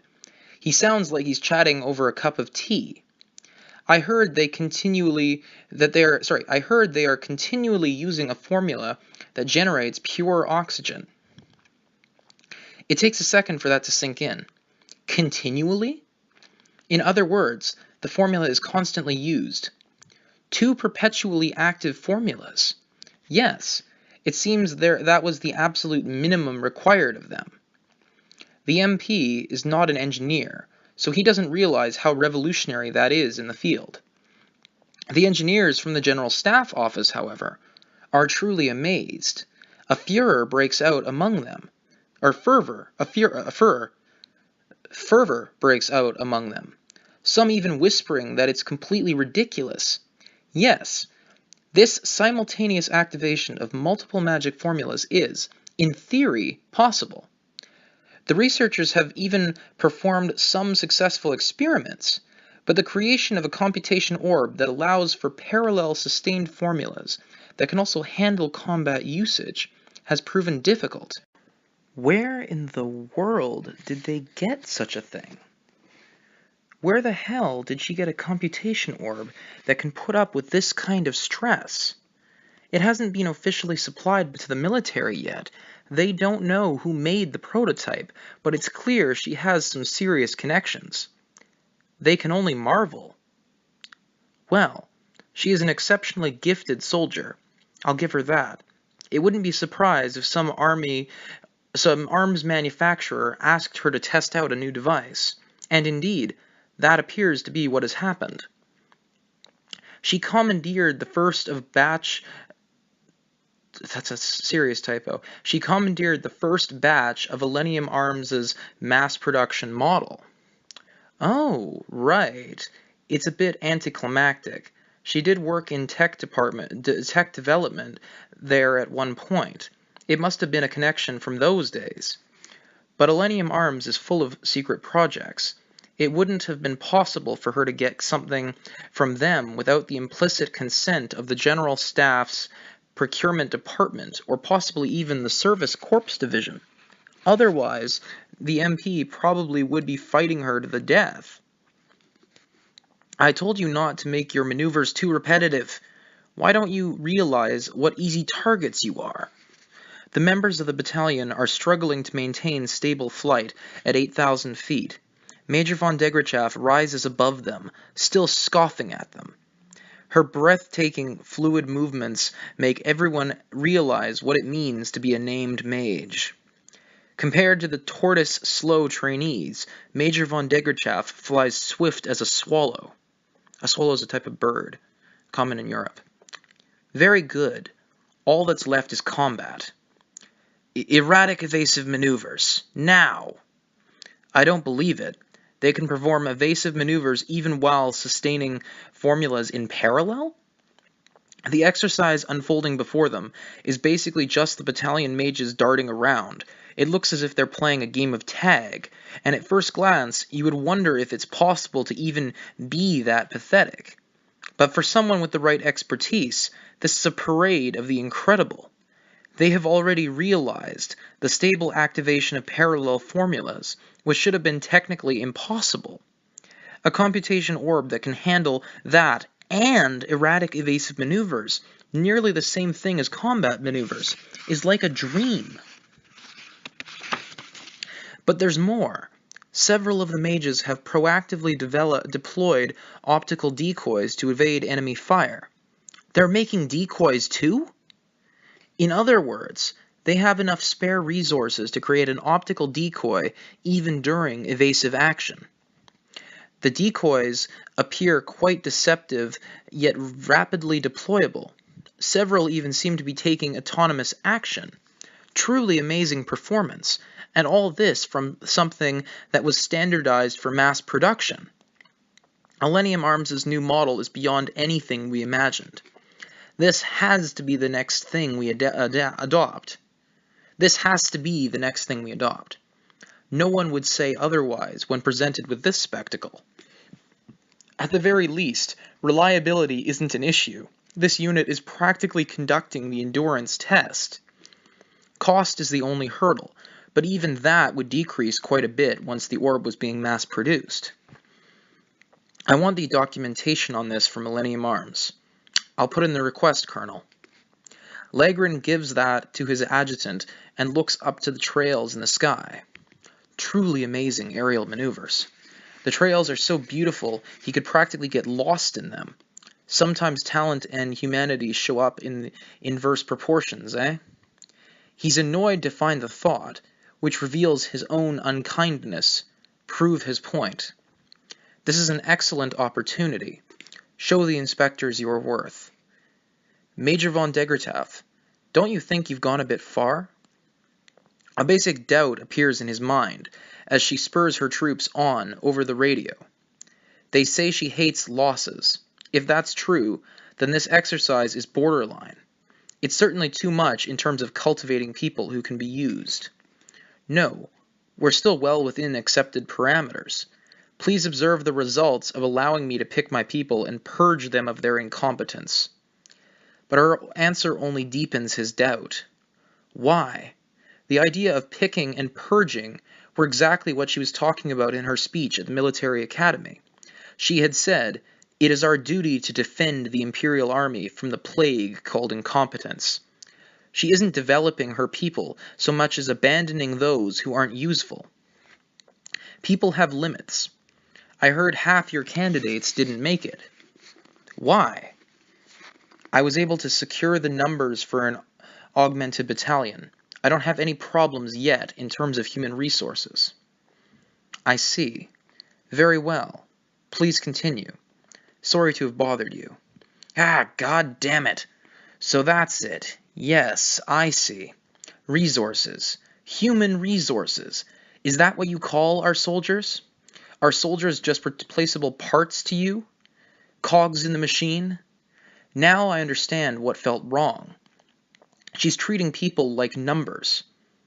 That's not so unusual among staffers, but she has unconsciously started counting people as resources. Well then, she's perfectly logical. She's calculating to a fault and making the most efficient use of what is available to her. It all makes sense now. Yes, she must have written it. I was sure I had heard of Total War and World War before. The source of it was right beside me. That's why all of this seemed so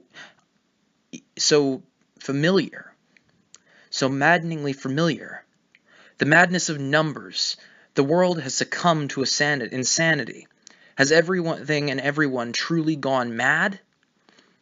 I picked a bad time to become a soldier.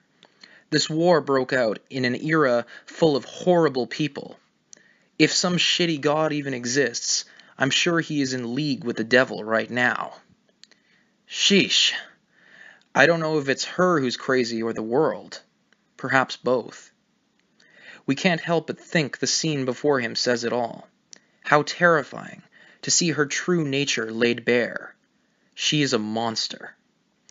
The sighs from the general staff members could be impressed or apprehensive, but their whisperings and ruminations die down in the face of a single report from the border. Emergency. An army-sized Dacian unit is violating the border. They appear to be heading for Herelmannstadt. Herelmannstadt. Herelmannstadt? Herelmannstadt. There we are. Dacia, army border, violate. He doesn't want to think about it, but when the words line up, their meaning is hideously clear. The reports that came from the border like a scream meant war, with yet another country. The inspection is suspended. Suspended. All troops, reassemble immediately. I say again, all troops, reassemble immediately. The air was full of shouting commanders' voices. The inspection of the 203rd Aerial Mage Battalion is hereby suspended. Put me through to Border Command. Staffers are running about, shouting into radios, and telephones to be connected to this and get information about that. The proceedings are abandoned. Everyone is moving at top speed, not caring about the mud splattering their dress uniforms. Those who don't have battle stations because they are there as observers, head aimlessly back to the command post. Lieutenant Colonel von Legren is among them. Even moving briskly, surrounded by the cacophony, he finds a chill running up his spine. World War. Could something so ridiculous really happen? He's about to say, when he is interrupted by Major von Degrachav, who shows up at the command post a bit later. I absolutely agree, Colonel. Why should the Empire have to take on the entire world? It seems she arrived after her own subordinates simply because they had longer legs. As if irritated at her short stature, she stomps her booted feet and fairly split bits in indignation. Those stupid Dacians. I'm sure they are doing it for the sake of world or whatever. They are just dying for us to burn them to the ground. Who knew international cooperation could be so awful? She is angry at World War itself. She's furious and assuming that it's coming. It is absolutely absurd, but Major Tanya von Degrachav is indignant about the insane future she's envisioning. One in which the Empire will face up against the entire world. Fine. Come at us, you pigs. Perhaps I should say, we'll give you a fight. Oh God. Is this what you wanted? The Saga of Tanya the Evil, Volume 1, Deus Lovault, Fini. Okay, that ends Chapter 5 of Volume 1 of Youjo Senki Saga of Tanya the Evil light novel on page 318. Now, for the previous installments of this audiobook series, I have given my thoughts at this point and then ended things off. However, for this, the final book of the final chapter, there remains an appendix and several notes from the author, Mr. Carlo Zen himself. So, on that note, I shall begin reading the content of the appendixes, and I will enclose photographs of the individual pages of the appendix where applicable in terms of graphs and maps and things of that nature. Appendixes, interior and exterior line strategies / mapped outline of history. And there's a picture of Tanya set up as a little chibi creature thing, and it says attention in English and Achtung in German, both of which are effectively the same thing to translation. Interior lines. And here we have a map showing Europe at this point in the war, and it says fight delaying battles on all fronts in map 1, and map 2 says achieve victory on a single front. The Imperial Army's strategic environment. The border situation compels the Empire to view every nearby nation as a potential enemy. The burden of garrisoning multiple fronts requires the dispersal of military forces, leading to each location being disadvantaged in terms of local combat strength. For that reason, the Empire has based its national defense strategy on reorganizing its main force to be highly mobile so it can knock out each front in turn. This is the so-called interior lines strategy. Next point. The Imperial Army's interior line strategy. In brackets, see the map above. The plan is to achieve victory by overwhelming each enemy individually. The Empire needs to secure overwhelming localized superiority while avoiding critical losses on every front. The basic principle is to drive off the enemy by repeatedly winning that sort of a battle. And it looks like there's a third chunk of map here, which I appear to have missed.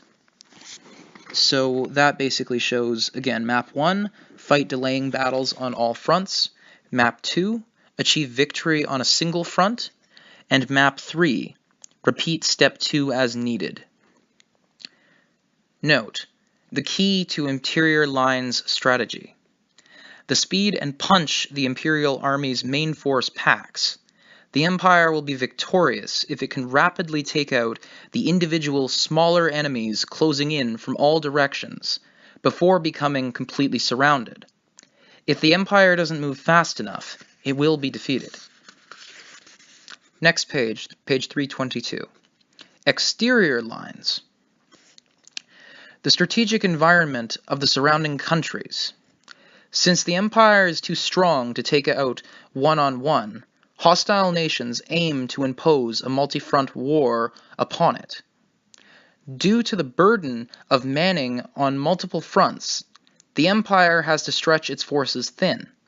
Since that means that each imperial position is disadvantaged in terms of combat strength, the other countries are aiming to speedily break through and knock out the Empire's defensive lines.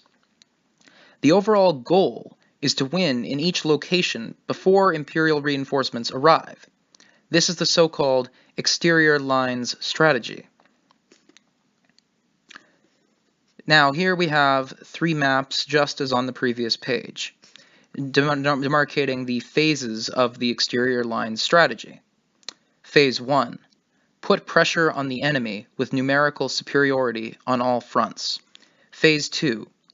Knock out regional defense forces before the Imperial Army's main force arrives to support them. Phase 3. Pin the Imperial Army's main force to one front, then surround and annihilate it. Continuing. The exterior line strategy of the surrounding countries. See map above. The plan calls for pouring pressure on each front by outnumbering the Empire's forces. The goal is to take out the Empire's defensive units before their own units get taken out by the Empire's main force. The decisive battle will utilize all remaining forces to surround and annihilate the enemy. Continuing. The key to exterior lines strategy. The amount of time the Imperial Army can withstand continuous combat, as well as the surrounding countries' attack power. If the surrounding countries can swiftly break the Empire's defensive lines, they will have the advantage. Conversely, if the Imperial forces can hold out, there is a large risk of their main unit rushing in to defeat the attacking units before allies can arrive from the other fronts. Page 324. Mapped outline of history. Year 1. We have a battle map showing the attack in Norden. Phase 1. Entente Alliance forces begin their armed picnic. Quote-unquote armed picnic. Phase 2. Imperial Northern Army Group begins interception operations. Phase 3. The Imperial Army advances north. Phase 4. The Imperial Army General Staff begins a general mobilization. They order their main force to execute an offensive aimed at destroying the Entente Alliance. There's another heading here saying miscalculation on both sides, with a check mark next to it. The Empire underestimated the political importance that the Entente Alliance placed on its military performance. Conversely, the Entente Alliance underestimated the possibility that the Empire would react to provocations with serious force. Entente Alliance military planners expected to receive concessions since it would be extremely precarious for the Empire to commit too heavily on any one front. Next, Year 1, Part 2. Phase 1. The Imperial Army's main force advances north. Phase 2.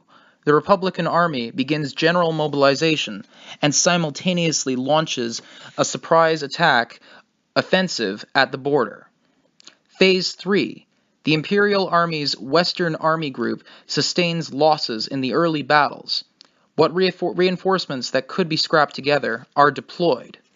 The Empire failed to understand the political reasons for the Entente Alliance to perform a cross-border attack, in brackets, from the Alliance's point of view, cross-border march, end brackets, given their inferior military strength.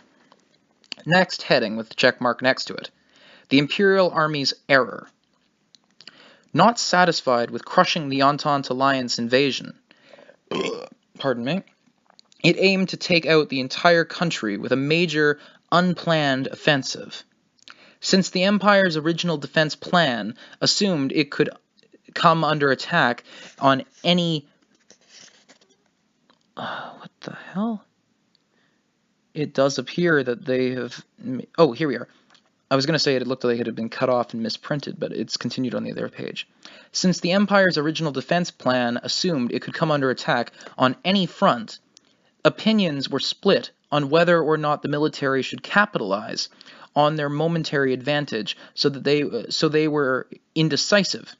The idea of reducing the defensive burden to 3 fronts instead of 4 was just too tempting. On the other hand, this action also caused the Republic to panic, fearing the exterior line strategy might fall apart. Now, to the map, breaking down the events thus far. Year 1, Part 3. Phase 1. The Empire succeeds in delaying along the Rhine front, but the lines are inevitably pushed back. Phase 2. The General Staff orders the main army to shift positions. Phase 3. With a few exceptions, redeployment begins.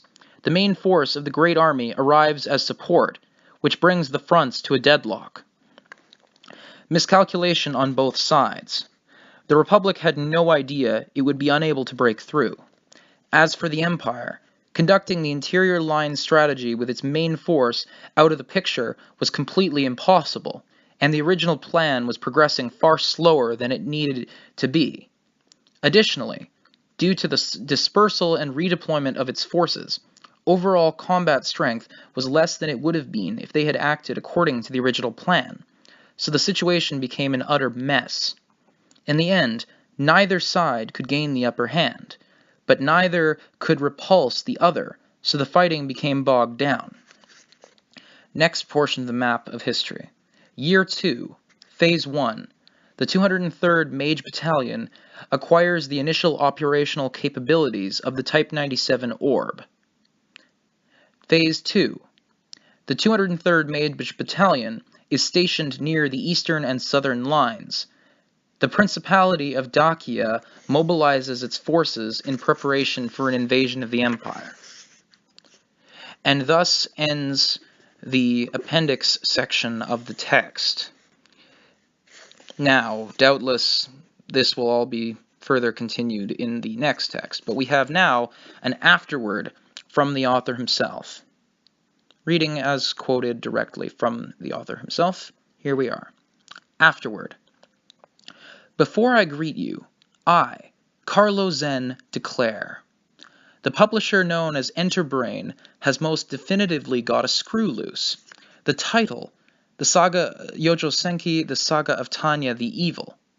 All my religion, ideology, nationalism, etc., etc., nonsense. The whole time we were revising the manuscript, they didn't ask for a single edit. How brave, am I right? Unless this was all a bad joke, or I'm on candid camera, I believe that's a reference to some Japanese game show, or there was some mistake. This book should be in your hands right now, yes. If Youjo Senki, the Saga of Tanya the Evil, isn't just a mass hallucination we share, then it must really exist. And so, although I can still only wonder why, this book has gotten out and seen the light of day.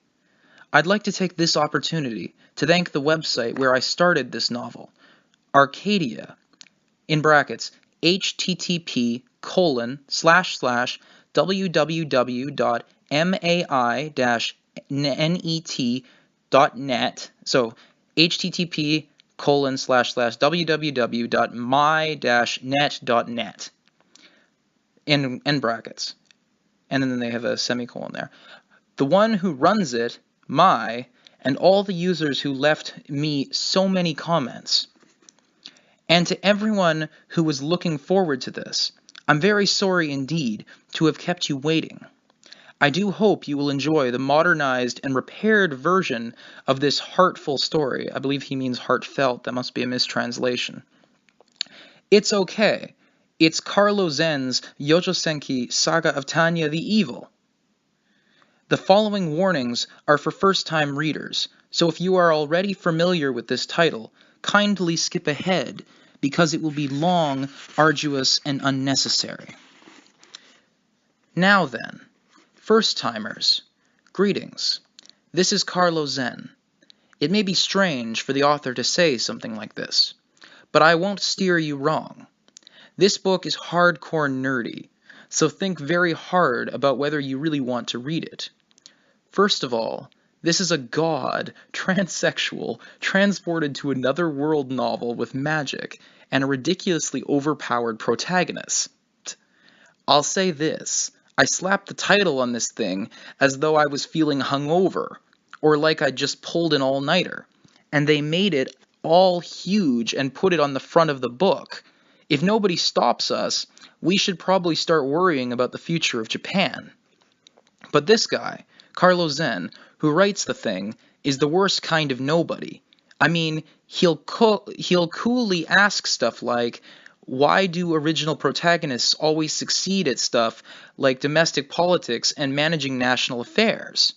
And not only that, but if you leave him to his own devices, he'll start showing off like, excuse me, have you read any books on development studies? Have you heard the latest about how a randomized controlled trial proved there is no such thing as a silver bullet?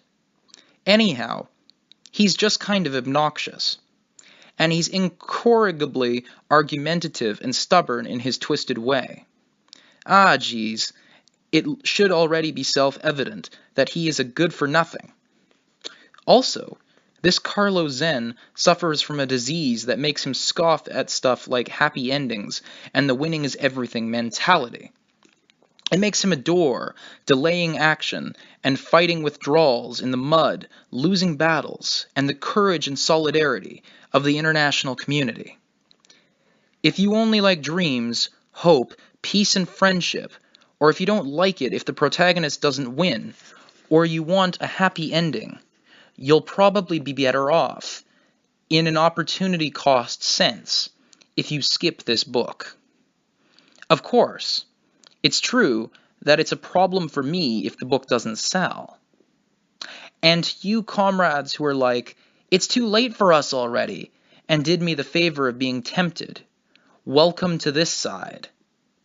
We are wholeheartedly happy to have you. Carlo Zen, October 2013. And thus ends the afterword and the final page of Volume 1 of Youjo Senki, the Saga of Tanya, the Evil Light Novel 1, Deus Lo Volt.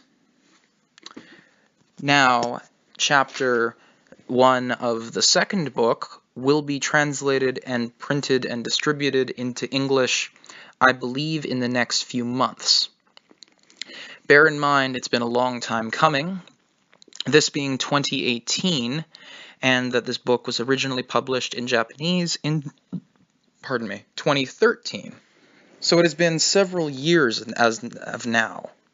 However, with the publication and distribution of the anime and its overwhelming success, I believe that this series has a healthy future.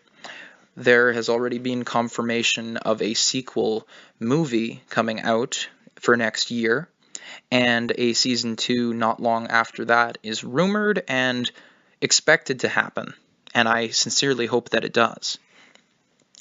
Now, as to my thoughts on this latest chapter, I can only say that the build-up and the tension is just, oh my god, I just want to see this. Like, it was great in the anime, it was kind of passable in the manga, but I love the attention to detail.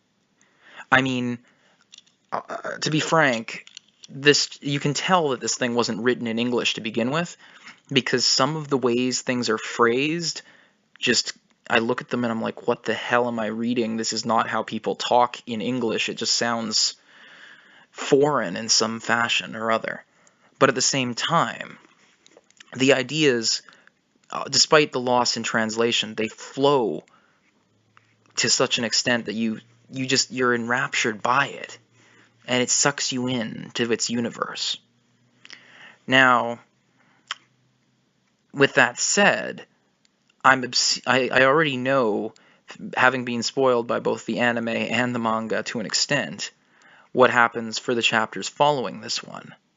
But filling in the blanks, so to speak, and getting all those additional details, as a fan of this entire franchise, it certainly does add in quite a substantial way. Now then, all I can say is, as far as this latest chapter, yeah, it's fascinating in its own right. I love just the fact that she's been able to put this battalion together, and she didn't even want to do it. It was a complete accident, and it's just so ironic. I love it. However, with that said, the one detractor with this that I remain staunchly opposed to is the section where they flash forward rather, to, I think it's 1964 or 1965.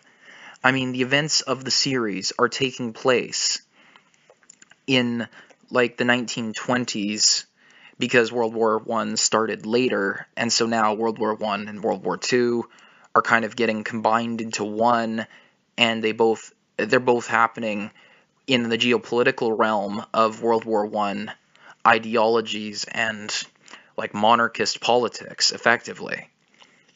But many events of both wars are being smashed together into this new world that we're seeing, and just, I love the alternate history aspect of all of this. I mean, I love alternate history. Fantasy's okay too, but alternate history is one of my favorite genres in terms of storytelling. And this series does it quite interestingly, I honestly think.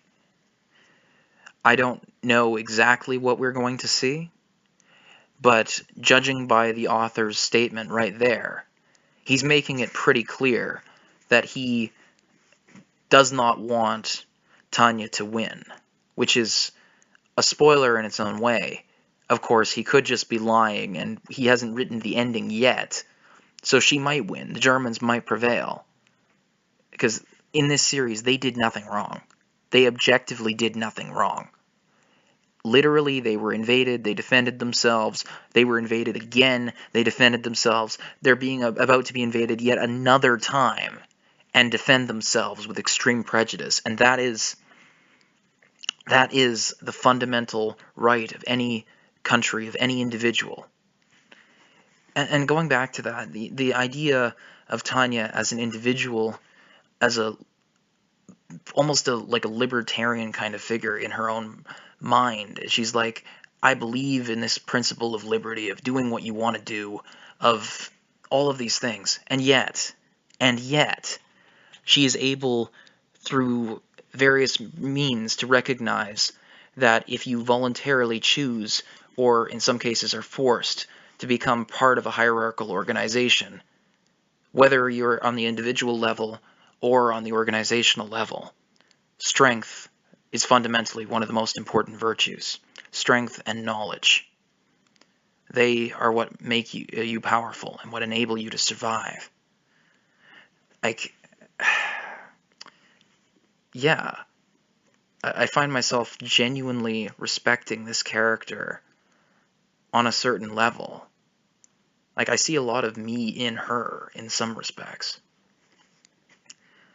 In any case, I feel like I want her to win, but at the same time, I know that it's a very unlikely situation, and if she fails, then I want to see her fail with dignity and take all her enemies down with her, because that's fundamentally what this book is about, is facing the odds and gazing into death.